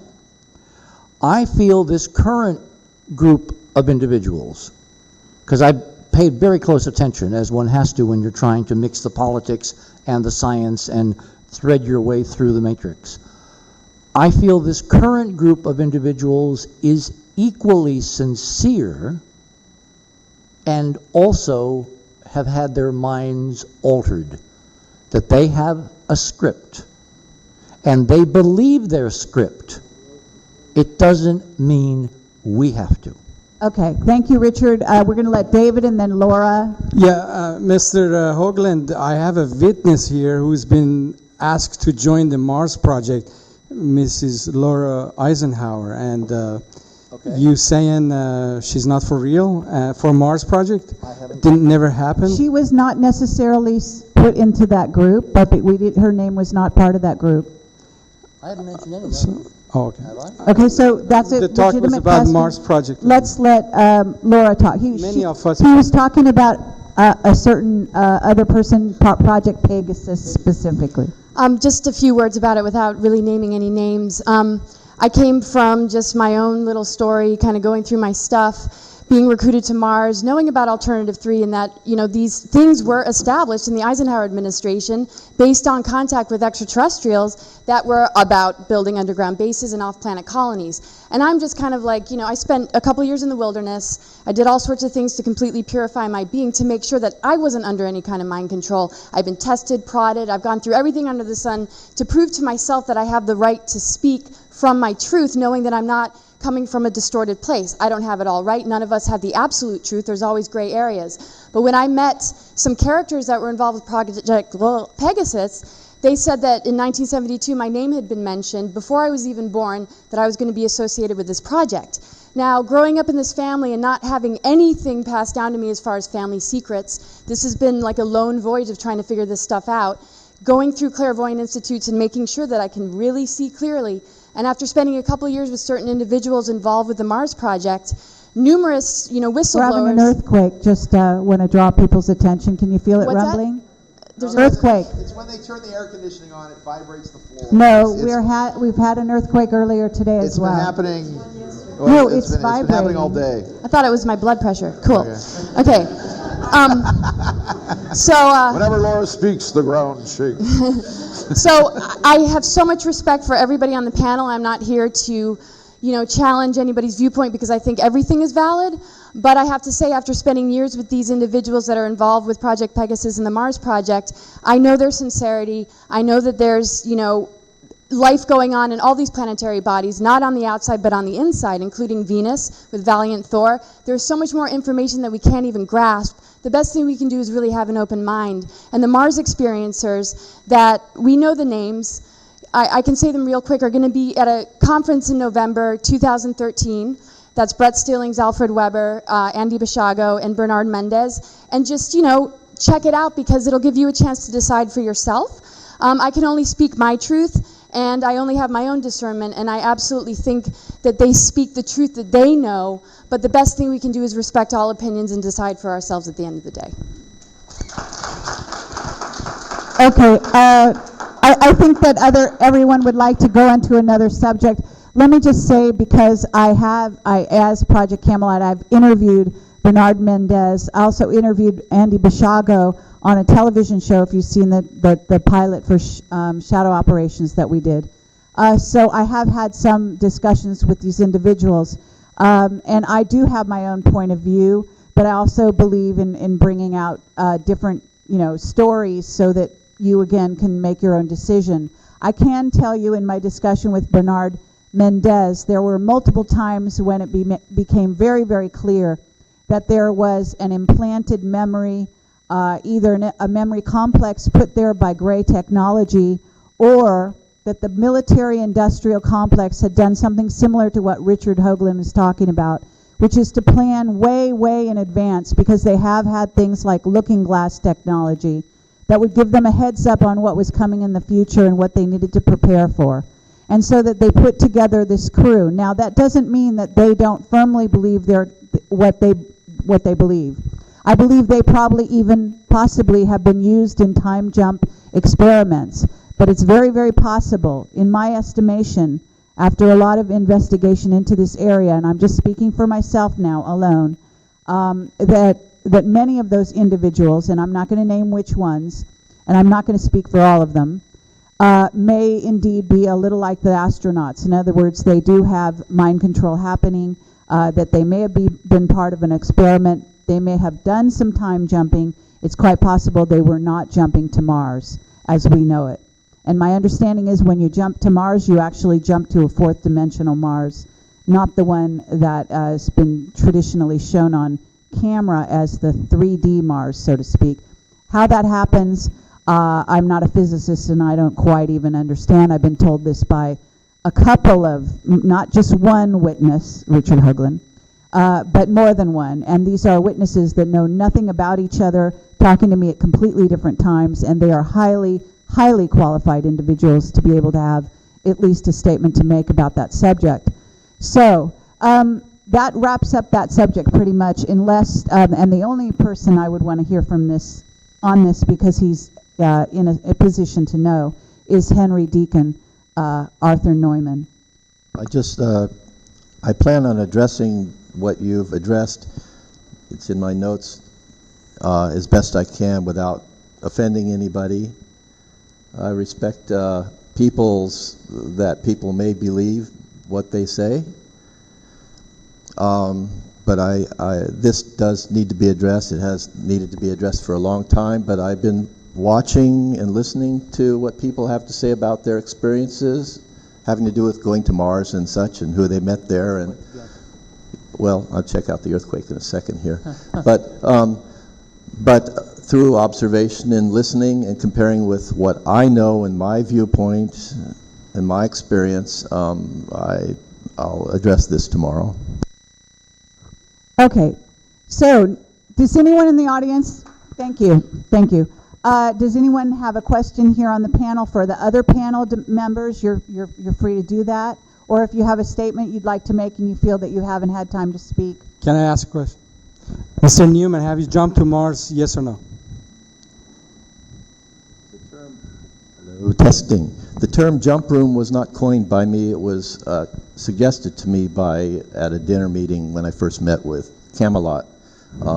It was not called a jump room. Whatever it's called. Did you go to Mars? I would say I commuted to Mars, yes, a few times, yes. Okay. So there could be a Project Pegasus in the files. There could be a Project Pegasus, but there's some information that was said by certain people that is new information that came from a new source that was added, and there's other anomalies that put big question marks. Otherwise, yeah, there could be, there's surely other programs. Yes. There are private corporations doing different projects to Mars, in other words. Yeah, but he's replying as a scientist. No, In I other words, there were scientific statements made about the experiences That's that right. sort of were And terminology telltale. that was taken red from flag. back in the 60s and 50s, and formulas that, like frequency equals 1 divided by time, which came from a black and white TV program, and such and such and such.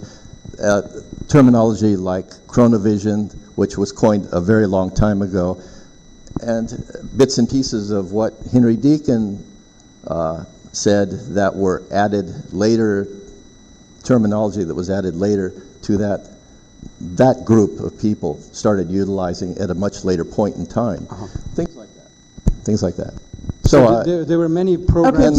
and my attempts to communicate with these people, and my attempts to ask them not to utilize my name in their things because they haven't talked to me or communicated with me personally at all, and made statements that weren't true and posted them on the internet, which I've asked many times to have removed years ago. Okay, there's a lot. But so I believe that if issues are attempting to, someone or some group is trying to attempt to cloud the issue, then that needs to be straightened out. I don't know whose intention, if any, or any more. My observations, that's all.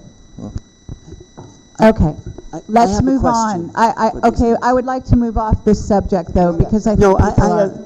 I had a question for Jordan Maxwell and David Wilcox about a kind of, we're moving into a new culture, a new time, we need new stories, and how would you map the future in terms of a new paradigm and kind of putting out new concepts for a society to live on a more elevated level of consciousness?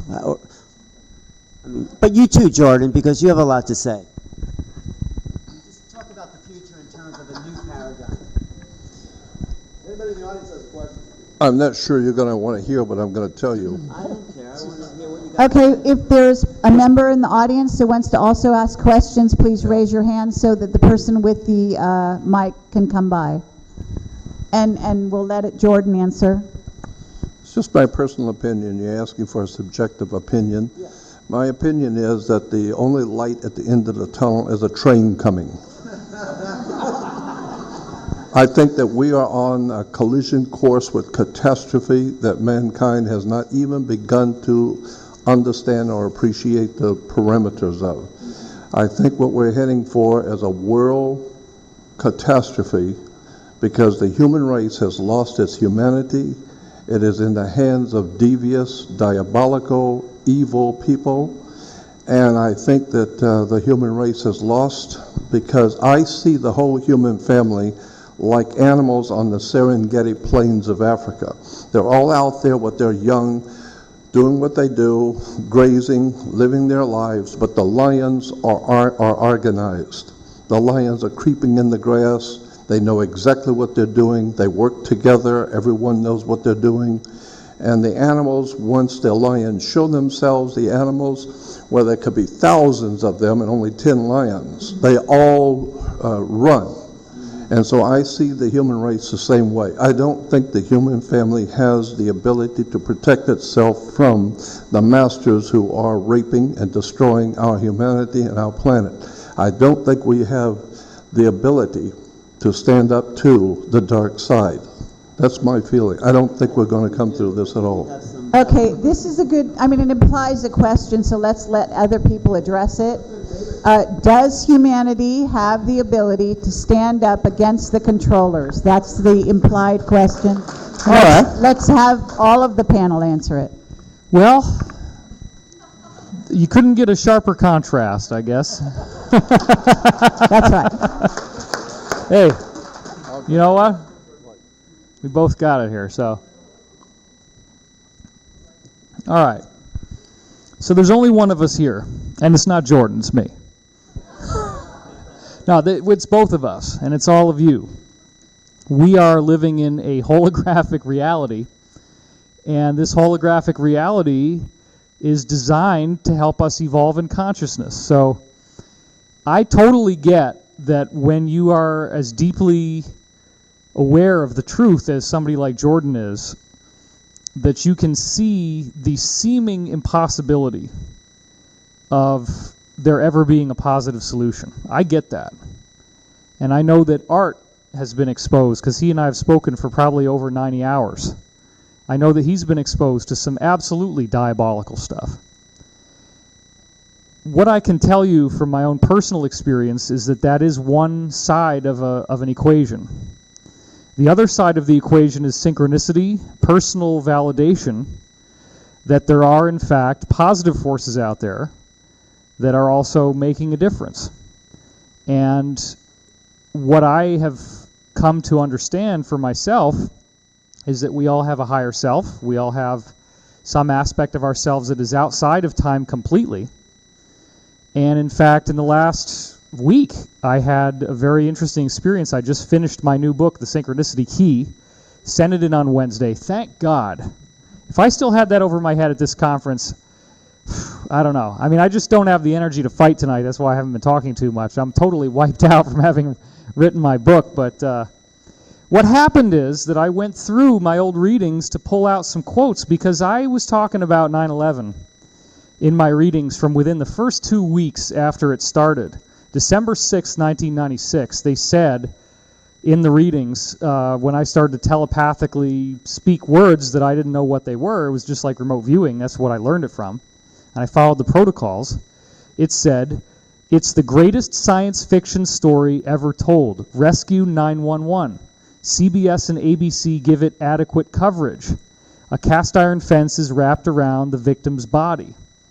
Now that was in 1996, and there's many others. I was starting to put out warnings on Richard Hoagland's discussion forum and on other websites in 1998, and I traced that, where I said I see a big terrorist disaster coming in New York. So I've seen the big stuff. Before Fukushima, I was on the web saying in this article called Bouncing Back from Hack Attack, I see some major cataclysm coming. And then like 2 weeks later, we had Fukushima. Now, bearing that in mind, I do have an established track record where I can validate that I've been able to score intuitive hits on things that were coming in the future. I have not seen a bad ending. In fact, what I've very consistently been seeing is that you have the power to change this. And I want to draw your attention back to the meditation effect, because I think that's a core of the reality, the illusion that we live in. How can we explain 50 different scientific studies that have shown that as little as 7,000 people meditating together were able to reduce global acts of war and terrorism by 72%? Now think about what the implications are of that. You don't have to necessarily believe that it works. There's people there that are not really into meditating. They're butt scratches. They're not focusing. You know, they might have to pee really bad, like probably we all do right now up here on this panel. Especially those who drank their water. You notice I didn't. I was very careful, because I know how long these things go.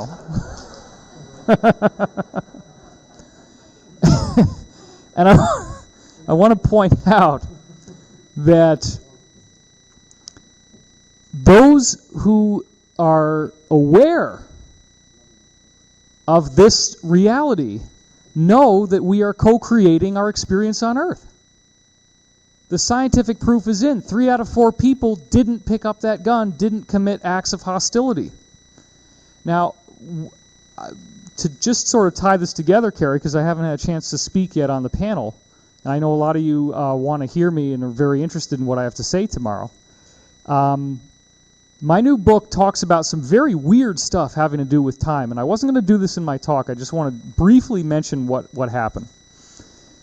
So we have these ages of the zodiac, and we're in the age of Aquarius now. That's hypothetically. Now, Richard and I could get into a nice little egghead geek speak fight over whether it's 2012 or 2016. He may be right. That would be cool if he's right, because I wanted the big cosmic orgasm, and I didn't get it. I'm still hot and bothered, but something... Okay. So something's going on here. And we are in a co-creative reality, and I believe that where we're headed is a positive future. In my book, I describe ages of the zodiac actually as holograms in which history cycles and the same thing keeps repeating. And what I finally figured out is that Walter Cruttenden was right, and I resisted it for the longest time. Richard was into it. I said, no, I don't buy that our sun is orbiting another star. I don't buy that that's the explanation of precession. I know you were on board with that years ago, and you talked about how the ages, the yugas and everything, you're not there now. I wasn't there then. Oh, okay. Well, let me finish my thought, because I'm there now. I believe that we're in a binary solar system, and I believe that the same energy fields that cause the signs of the zodiac in a given year, that breaks it down into 12 signs, which seems to have validity in astrology, and there's ways to prove that, that same field is being given off by this companion star. We're moving through a holographic structure of 12 energy regions. Now, what's so fascinating is that time seems to overlap, and I've got incredibly solid data showing that all of American history post-1896, when William McKinley wins the election and turns the U.S. into an imperial power, very aggressively going after Europe, everything overlaps with Roman history in the Age of Aries with astonishing precision. And I found that 9/11 precisely overlaps with an event that's 1/4 of an age of the zodiac before, the key turning point in the 13 Years' War, which captivated most of Europe. So the reason for saying all this is that it appears that time itself is cyclical, that the same sequence of events keeps occurring, and that we're going through a story. The story is actually written into every mythology, every screenplay, every play, every television show you've ever seen. Hollywood calls it structure. You can't even write a screenplay without using this mythological hero's journey story. And the hero's journey story has a series of archetypes, one of which is the dark night of the soul, and that's what we're in right now, is a collective planetary body. It appears that these cycles of history are designed to push us through the hero's journey as a collective planetary population. It is supposed to be scary as hell. It is supposed to look like the light at the end of the tunnel is a train. It is supposed to look like there is absolutely no frickin' way out of this mess. And I also believe in Deus Ex Machina, that there is a God in the machine. We are living in an illusion. We're children playing in a sandbox, and we don't realize that there's a principal out there. And the principal is going to blow the whistle. So it appears that reality is highly manicured, highly maintained, and that the negative elite are allowed to do a certain amount, but they're not allowed to do more. My own body of insiders includes people who are very, very central to what's going on right now, and I can tell you that since August 2011, there has been an incredible amount of tampering with every attempt that has been made to start World War III. And we got dozens and dozens of examples in which bombs were attempted to be dropped, false flag provocations were attempted to be done. If one of them had worked alone, I'll give you one example. They were going to blow up an oil well off of the coast of Iran and wipe out the Persian Gulf with the next BP oil spill, knowing that that provocation would piss off the Middle East so much that it would literally launch World War III. Those men who were trying to scuba dive and bring that bomb and actually plant the bomb on the oil rig hit a wall in the ocean. It was like a stretchy rubber substance, and they could not get past it. They tried to swim under it, they tried to swim over it, and they continued for 24 hours. And they were not able to succeed. There have been dozens and dozens of these. I mean, think about it. If you were the Illuminati, these guys are desperate for a war. They've got to have it. They're down to their last moves, and they haven't been able to pull off the moves that they want to pull off. People are waking up. The fact that you know this stuff, the fact that we have this event and the knowledge is coming out, that is our power. Because if there's 100 people in a room and one guy is sitting on a big mountain of food and we're all hungry, how long is he going to be able to do that? That's what's going on today. Thank you. Okay, thank you. Thank you, everyone. What I would like George Green to speak, and I don't mean to be baiting or playing, the devil's advocate here, but George Green, as you know, sees a completely different timeline, and it's fascinating. And I believe that he believes in the power of consciousness, and he has been in touch with beings who he believes are the Pleiadian. He has downloaded or published, however you want to put it, books by these beings, right? And he is also seeing a sort of a train coming down the track in a la Jordan, Jordan-esque kind of view of. Do you want to pass him? I'm not there. Thank you. So I think it would be interesting for George, who's a very mild-mannered, polite individual, to reply to David in whatever way he has to sort of substantiate, because these people are, what we have is sort of two different things going on. One is the power of humanity, and the other is the realities that we're seeing in the everyday people that have their sort of fingers on the pulse of what's going on in the more materialistic view of reality, and then other levels that go on simultaneously. So George, would you like to reply to some of what David and Jordan have both said? Well, I'll respond to when I sat in on the meetings with the guys that are planning on destroying the United States and the rest of the world. You could call them Illuminati, you can call them whatever you want to. These people have analyzed the planet and said we can't sustain our population, and it made logical sense for them to put in together what they called the Plan 2000. I backed down when I read all the details and sat in on the meetings on what they had for destruction of basically humanity as we know it, to reduce it back down to less than 500 million, as you know by the Georgia Guidestones. I then, of course, getting involved with Billy Meyer and others, when I was over there, it was not just the Pleiadians, also the people from UMO. When you see the craft that were down there, the wedding cake, that's an UMO craft, frankly. There's other ones that I became in contact with later and said that there is a way out of this, and that was the subject of matter of the handbook, Embracing Rainbow and Becoming. The idea was to awaken mankind to who and what we really are and how we can change the ending of this story. Now, Jordan and I have known each other for a long time, too. I was all for this because I was out sending the book out around the world. People were translating it. Everybody was getting together. My last communication that I had, and I put it in the fourth book, which is called Messages to the Ground Crew. The ground crew is the people that have basically wakened up to what the situation is and what we can change.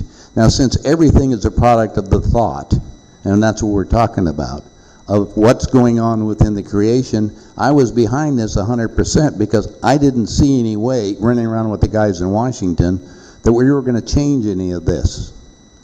Because what has happened is if I come out, they call me a crackpot or whatever they did to, but because I controlled so many things, they brought me into that inner circle.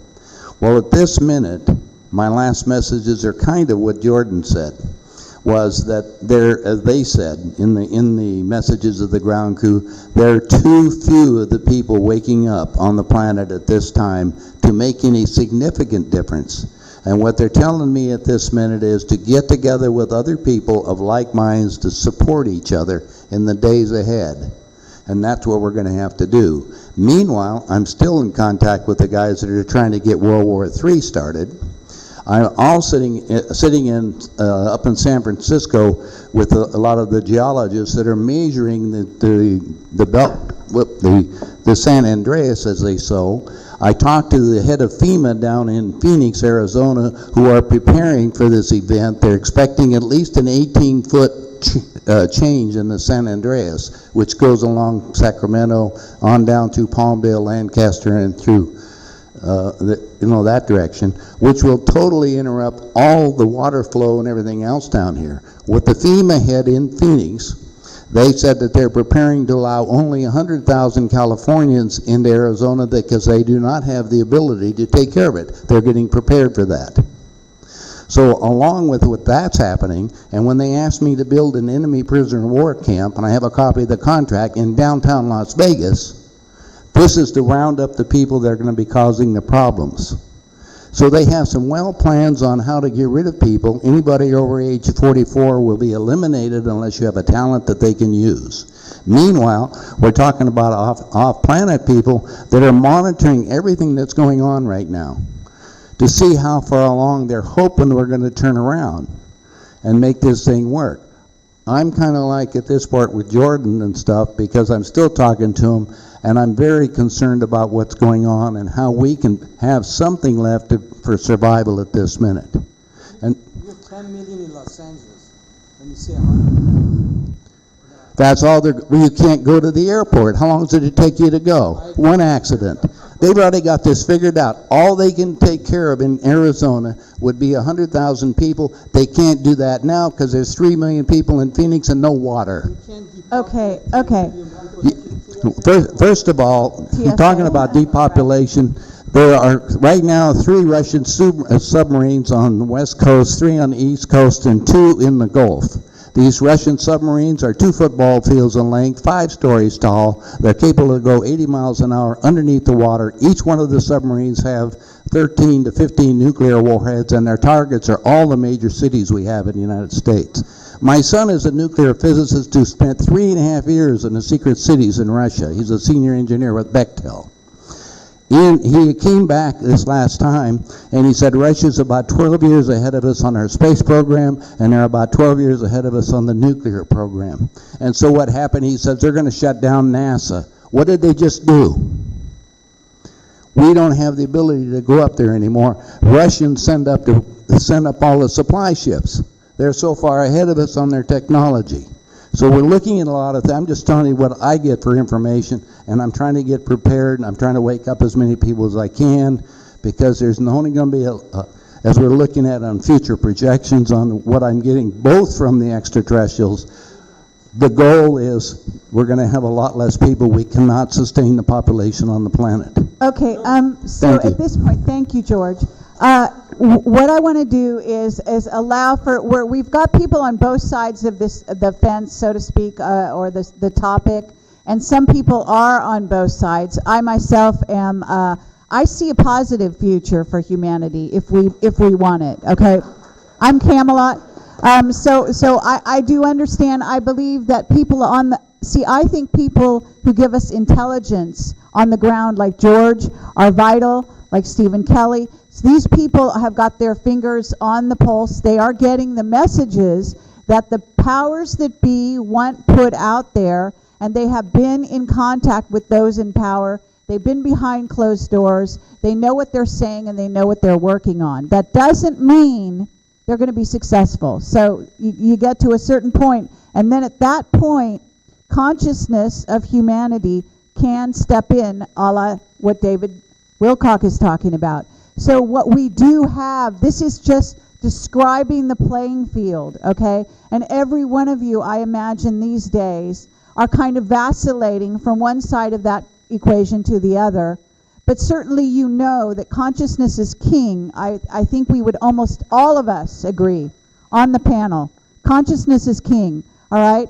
When all's said and done, humanity, in the heart of humanity, and the beings that want to see this human experiment succeed are going to want to help us along if we can't help ourselves to some degree. But I do want to say Atlantis fell, okay? And there are plenty of people here, reincarnation, whatever you want to call it, not reincarnation. You have memories in your DNA that tell you that they've done it before, they could do it again, okay? So we have been hit, and we've been hit hard. And there is a genetic memory, all right? So all we're doing is we're looking for the future. We are creating the future, and it's up to us, I think, in the final analysis. But what is us comprised of? This is what we have to look at, all right, when all's said and done. But let's hear from somebody we haven't heard from. Sean, do you want to say something? No? Anyone else? Are you done? Are they serving breakfast? That's what I want to know. Laura? Can I travel back in time and get back these 2 hours? Okay, Laura has been waving, and then Richard, and then David, and then we will try to close this down because people are getting tired, I think. I think we're way too attached to the physical form. One of my favorite personal quotes is, "You always wake up somewhere, no matter what." I mean, we are multidimensional cosmic beings that are dealing with so many different scenarios that it's not going to be the same for all of us, but it doesn't mean that we're separate. It means we're having different experiences. And I've never, no matter what I've gone through, I feel like I've resurrected myself from death more than 9 lives of a cat in this lifetime, and went through addiction and all the things that one would think you would never bounce back from, and I know we all have those stories, but when push comes to shove, the power of the human spirit is a volcano that's going to blow. You can't put a lid on it. It is so much stronger than all these other things that are afraid of our consciousness, and that's why they're doing it to us. So when the human race is pushed to the breaking point, there's nothing left but the truth of who we really are, and I think that that's our saving grace. Doesn't mean we're all going to get there at the same time, but one conscious person can make up for 1,000,000 who are asleep if you really hold that vibration high. Thank you, Laura. Thank you. Good answer, Laura. Basically, quickly, I just want to add new humanity is forming as we speak. We are part of it, some of us, and the rest can be where they are. They would not shift with us. So this shift was not done in 2012 completely, so we will keep going, might be 10, 20 years. We are shifting, and new humanity will gradually either stay in this planet or form a new planet as New Earth. So either way, that's the scenario. Okay, I'm announcing the Skywatch is canceled. I guess they tried to do the Skywatch, but there are too many chemtrails. That's actually, because here we have this dilemma, right? Consciousness is king. We have this power. We can dissipate cloud cover, chemtrails. They have nothing to gain over us. So if a group of you want to go out and watch Skywatch, you're welcome to do so. Tommy can explain. Tommy, what building are they at? If they're not canceling it? They already canceled. It's just covered, so there's nothing. Okay. They think it's too covered with chemtrails tonight. Okay. Well, no, because we had one other person that wanted to speak, and then Richard wanted to say something. Okay, Richard, go ahead. And we're going to wrap this up. Okay. And Jordan would like to say something as well. Gosh, it's hard to know where to begin because there's so many threads. This is like my grandmother's quilt. Pick somewhere to start. I disagree with Jordan. I love Jordan. I think of him fondly. But I think Jordan is making the mistake that all the futurists used to make back when I was working with people like Ted Gordon in Connecticut at the Institute for the Future, and people like G. Harry Stein and a whole bunch of people they're now all gone, they're no longer with us. But they taught me something very, very important as this field called futurism or futurology was being born in the 60s and 70s. And that is the first mistake futuristic projectionists make is the extrapolation, if this goes on. And that's what we all do, because we look around and we basically, except for some geniuses who have written seminal works which have become classics because they did not make that mistake, we all think this is going to continue. And it rarely ever does. History is punctuated by what we can now colloquially call game-changing events. And what I see in the work I've been doing, which is the combination of the science and the politics, I see on the horizon some extraordinary game-changing events, which will, again, if the political projections are accurate, will tip the scales in the direction of David more than you. Because is right based on if this goes on, as is George. The cool thing is, it's not going to go on. And the reason it's not, there's twofold. One is people are waking up. The fact that you're still here at 11 o'clock and somebody wants breakfast is telling us that things are changing. All right, you haven't walked out. You're still here. And all you guys over on the internet, hi, wherever you are on the planet. The physics is demonstrably changing, and that is waking people up. It's allowing consciousness, like light bulbs, to turn on. Ping, ping, ping, ping. And we see, I mean, I spend a lot of time watching television, watching political television, as Robin can attest, not Fox, because you are seeing what we call leading indicators in the mainstream, having nothing to do with time travel or space or aliens or UFOs, things that people really feel are important, even though they're ultimately not. They are fixated upon, and those things are changing. I'll give you one example. We have gone through, since August of 2011, several manufactured financial crises. And the quickest way to terrify people is to make them feel their financial future is up for grabs. It's totally uncertain, and that the guys who should know what they're doing, i.e. the folks in Washington, haven't a clue, which has become demonstrable to an overwhelming majority of polled Americans. When all these various agencies do polls, uniformly, people think Washington is clueless. Congress has what, a rating now of 9% or something? But actually communists and cockroaches are, yes. 12% popular. Anyway, the point is, even though these are manufactured crises to spread more fear, loathing, and terror, they're not working. How do we know they're not working? Well, the financial markets are fine. Jobs are picking up.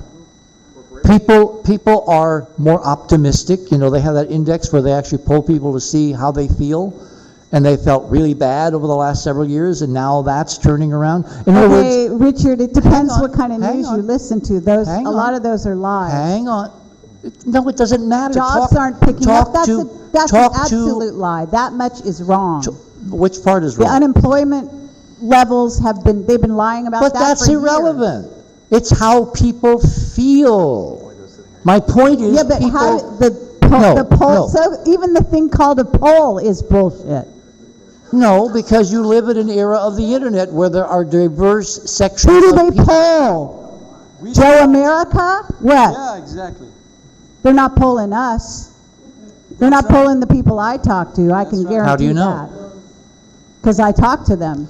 My They point, don't call them on the phone. if I may finish my point, is that there are leading indicators that...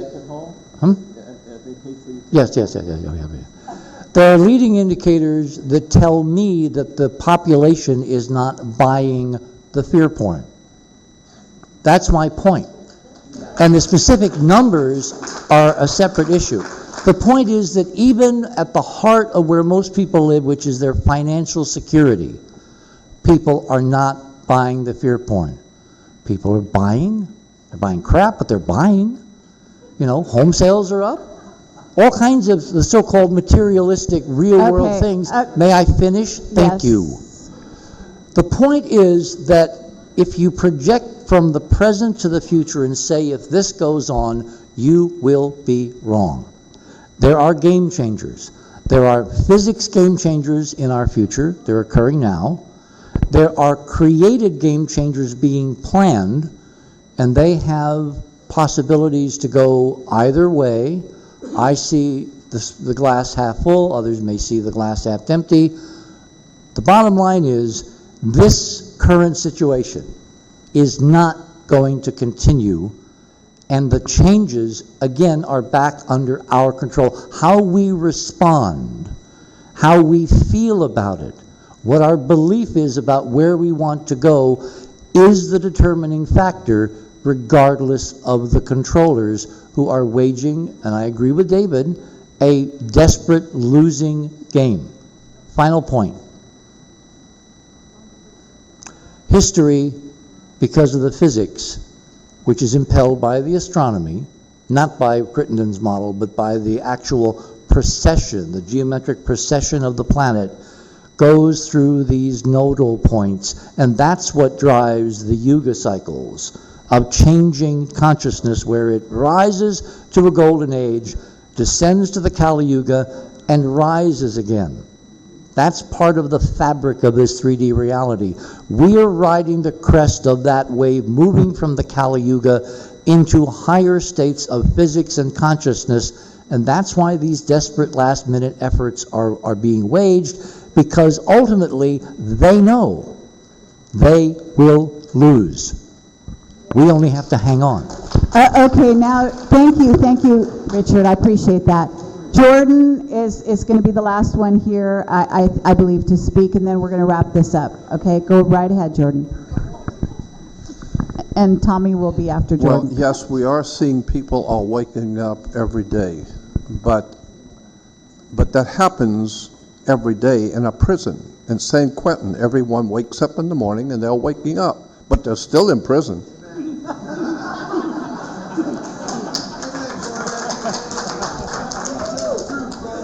And I'm thinking that too many people in our country today are like last year's Christmas lights. Half of them don't work and the other half aren't that bright.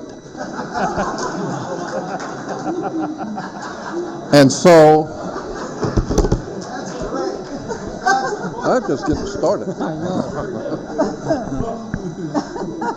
And so I'm seeing our fellow Americans flying the planes with the chemtrails. Our fellow Americans are beating up on us in the streets. I see our fellow Americans, our people who are from our country and our people are wearing uniforms to beat us up and to make sure we're in compliance. I see a dark world coming. I see a totalitarian fascist dictatorship coming, and there's nothing anyone's going to do about it because the people love it. The people have always, just as it has been said by the European historian, that the people have always, in every country and every age, have always supported a dictator. They will always support a dictator until the support of that dictator becomes more burdensome than his overthrow. So I'm seeing from my personal viewpoint, I'm seeing we are, as a human civilization, going into a very dark period, and we may come out of it 1,000 years from today, but I'm telling you, for the foreseeable future, we are in prison. We are in a fascist dictatorship that is destroying the human family. And there's nothing we're going to do about it. Nothing's going to help it. There's no doubt in my mind about it. Thank you, Jordan, and I appreciate let me add one more point. I am totally sure, too, that the age of Aquarius is not on us. I believe that the age of Pisces started about 325 A.D. That would put age of Aquarius about 400 years yet in the future. So as far as I'm concerned, I think we here are going to experience a very dark world coming, and I don't see the human race rising above. The Romans didn't rise above to save their empire. The Greeks did not rise above to save the Grecian Empire. The Egyptians didn't rise. No country in the world has ever rose up to save civilization. Nobody. And so why should we think we're going to rise up and do anything? Because most people couldn't care less. I appreciate that, but I think there have been changes in consciousness that are unlike any other time. I hope so. And I believe the fact that we're having this discussion here is evidence of that. And the fact that we have this time travel conference this weekend is evidence that there is a change afoot, okay? And that we can sit up here and have these disagreements and still love each other as we do. And dearly love each other. This is not just lip service, okay? We love each other. I just want to make that's note. what matters. I just want to make note that Jordan will be appearing next week at the Onion to give his entire routine. For all those who really want a downer, I would recommend you show up. Okay, that's not fair. Jordan is one of those people who is warning you, using prophecy as a warning to turn you around, okay? It's to make you angry, it's to motivate you. So this man actually believes in humanity deep down. I've interviewed him, and if you question that, you must watch the Camelot interview of Jordan Maxwell, all right? Jordan, one thing, Christians burned Rome. David. So they did. It's my turn, David. I'm sorry. Jordan. Really? God loves you. We all love you. I've heard this message a lot, Jordan, and we hear about fear porn. You have a lot of fear, and we talk about empowering people. We want to go forward. You would live in fear, you have no power. You have anger, you have no power. You have fear, you have anger, your chi does not move. You have zero power. The more anger you have, the less power you have. So, and the less power you have to make these changes. So, you want to listen to that, or do you want to empower yourself? Don't have fear. Don't worry about what's coming tomorrow. We have the power to change tomorrow. We've heard that over and over.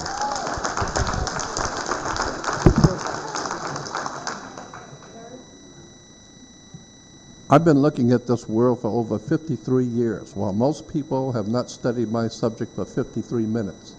And I'm telling you, I have sat with presidential advisors, I've sat with scientists, physicists, I've sat with government agents, CIA people.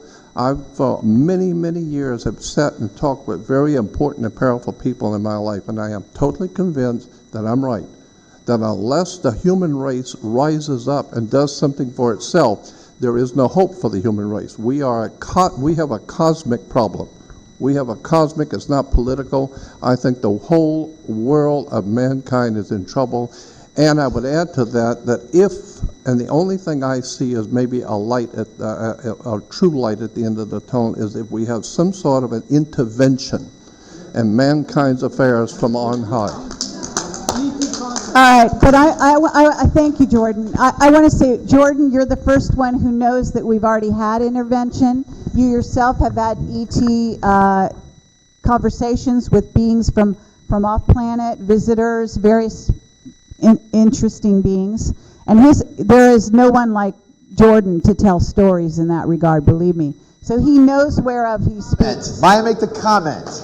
The comment, having known Jordan all this time, you people have no idea the amount of shit that Jordan and I have had to go through in dealing with the government. You have no idea. The courts are broken, the judges are demons, the lawyers are satanic, they ignore the law, they ignore the Constitution, they are putting a system together that is literally George Orwell's dream of a boot stamping on a human face for 1,000 years. And I understand from a political, social, both being scholars, of understanding how societies and civilizations rise and fall, exactly what he is talking about. And to address what Richard was saying as well, yes, the problems that we have right now are insurmountable with the current technology, but things change. You can't go to the moon in a boat. You have different technology that does this. They were saying 30 years ago, when the population hit 5 billion people, we'd all die. And then 6 billion all die, 7 billion all die.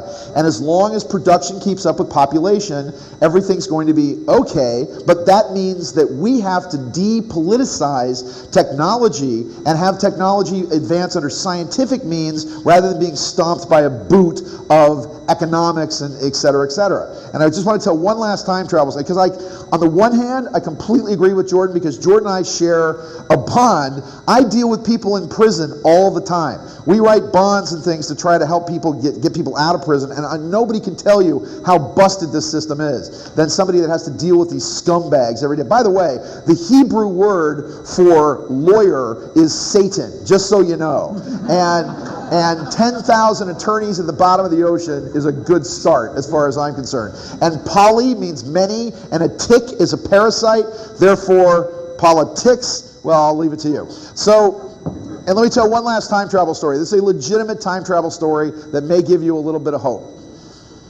Back in the early 1980s, I was studying with and was very good friends with a man named Hal Wilcox. And Hal Wilcox was one of the old-time UFO contactees with George Adamski and Gabriel Green, and he appeared on the Jack Parr show, and he was a professor, a music professor at USC. And we used to do, every Monday, we used to get together at Hal's house, and everybody would do a meditation, and Hal would actually channel a commander named Faj, is who it was called, and different people would pop and actually channel this commander. Very short story.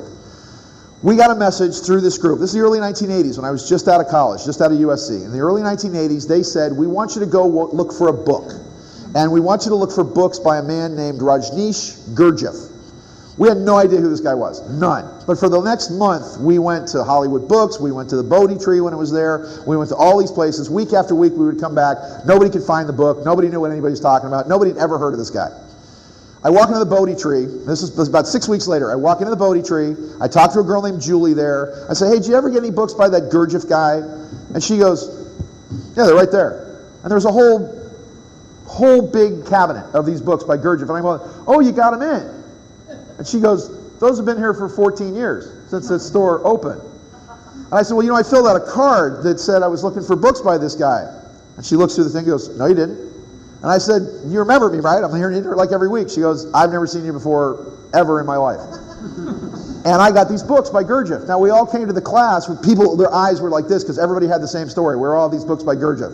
And we're like, who is this guy and why is this important? We then did another channeling session where this entity came in and said, because you focused and dedicated yourself, because you did what we asked you to do, we were allowed to change a moment in time where a journalist took an extra step, and instead of missing a train, he caught a train. And this American journalist was then able to see a lecture by Gurdjieff, and it was this person that brought Gurdjieff to the United States, and Gurdjieff then, and once again, never read a Gurdjieff book ever in my life up to that point, never heard of him, but it allowed Gurdjieff to then change and become part of the, I guess you would call, metaphysical revolution of the 20th century. And the last story they told us, which was kind of interesting, to include on a true time travel story. These entities said at one point Earth was utterly hopeless, that totalitarian regimes had taken over the entire planet, that the Spanish had colonized North America, you had the Russians, the Spanish, the Chinese, that literally there was no hope for Earth whatsoever. And that because of this, that Earth had to evolve with a group of other worlds, that there were 48 evolving worlds, that we were the slow kid on the planet, and that they had to evolve. And they were allowed at that point in time to shift. And they went, and this is what they claimed. They claimed they went back in time, and that a saucer simply altered the wind behind a British frigate that allowed it to T-bar on a Spanish man of war during the battle between the British and the Battle of the Spanish Armada, which allowed a miracle to occur where England defeated Spain and allowed the British, with their ideas of freedom and freedom of religion and freedom of thought, to colonize America, to colonize Canada, to colonize Australia, and brought a new light and new hope to the world. And they told us, if you focus, if you keep that focus, if you do what it is we ask you to do and keep that faith, anything is possible. And someday, you may just walk out of this room and the whole world will be at peace, and there will be trade with other planets and travel to other galaxies, and it will have always been that way, and you would be the only ones to know any different. So there's my time travel story. Thank you. Okay, thank you. Thank you, Sean. Tommy Hansen, and thank you everyone for your patience with our discussion here, and I hope you enjoyed it. We'll be back tomorrow with a more jam-packed than it was even today. It's continuing. So thank you so much, everyone. Tommy, did you have an announcement, or have you disappeared completely? I'm just sitting right beside you as usual, right? Yeah, Carrie, first of all, who else can assemble a panel like Carrie, really? Come on, yeah. And give it up for everyone here one more time, thank you. Okay, so the volunteers, completely without my knowledge, by the way, have gathered a token of appreciation and a symbolic gesture to show their appreciation of all your work for now almost 7 years. 7 years of Camelot. So, Madison.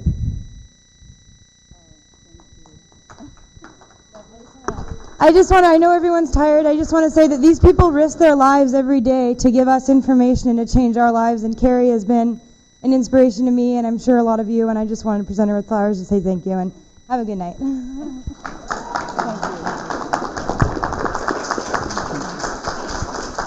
Thank you so much. I want to thank all the volunteers on behalf of all the speakers for your hard work and making this a reality. I couldn't have done it without you, without also the tech team, the people that I'm paying and the people I'm not paying because I don't have enough money.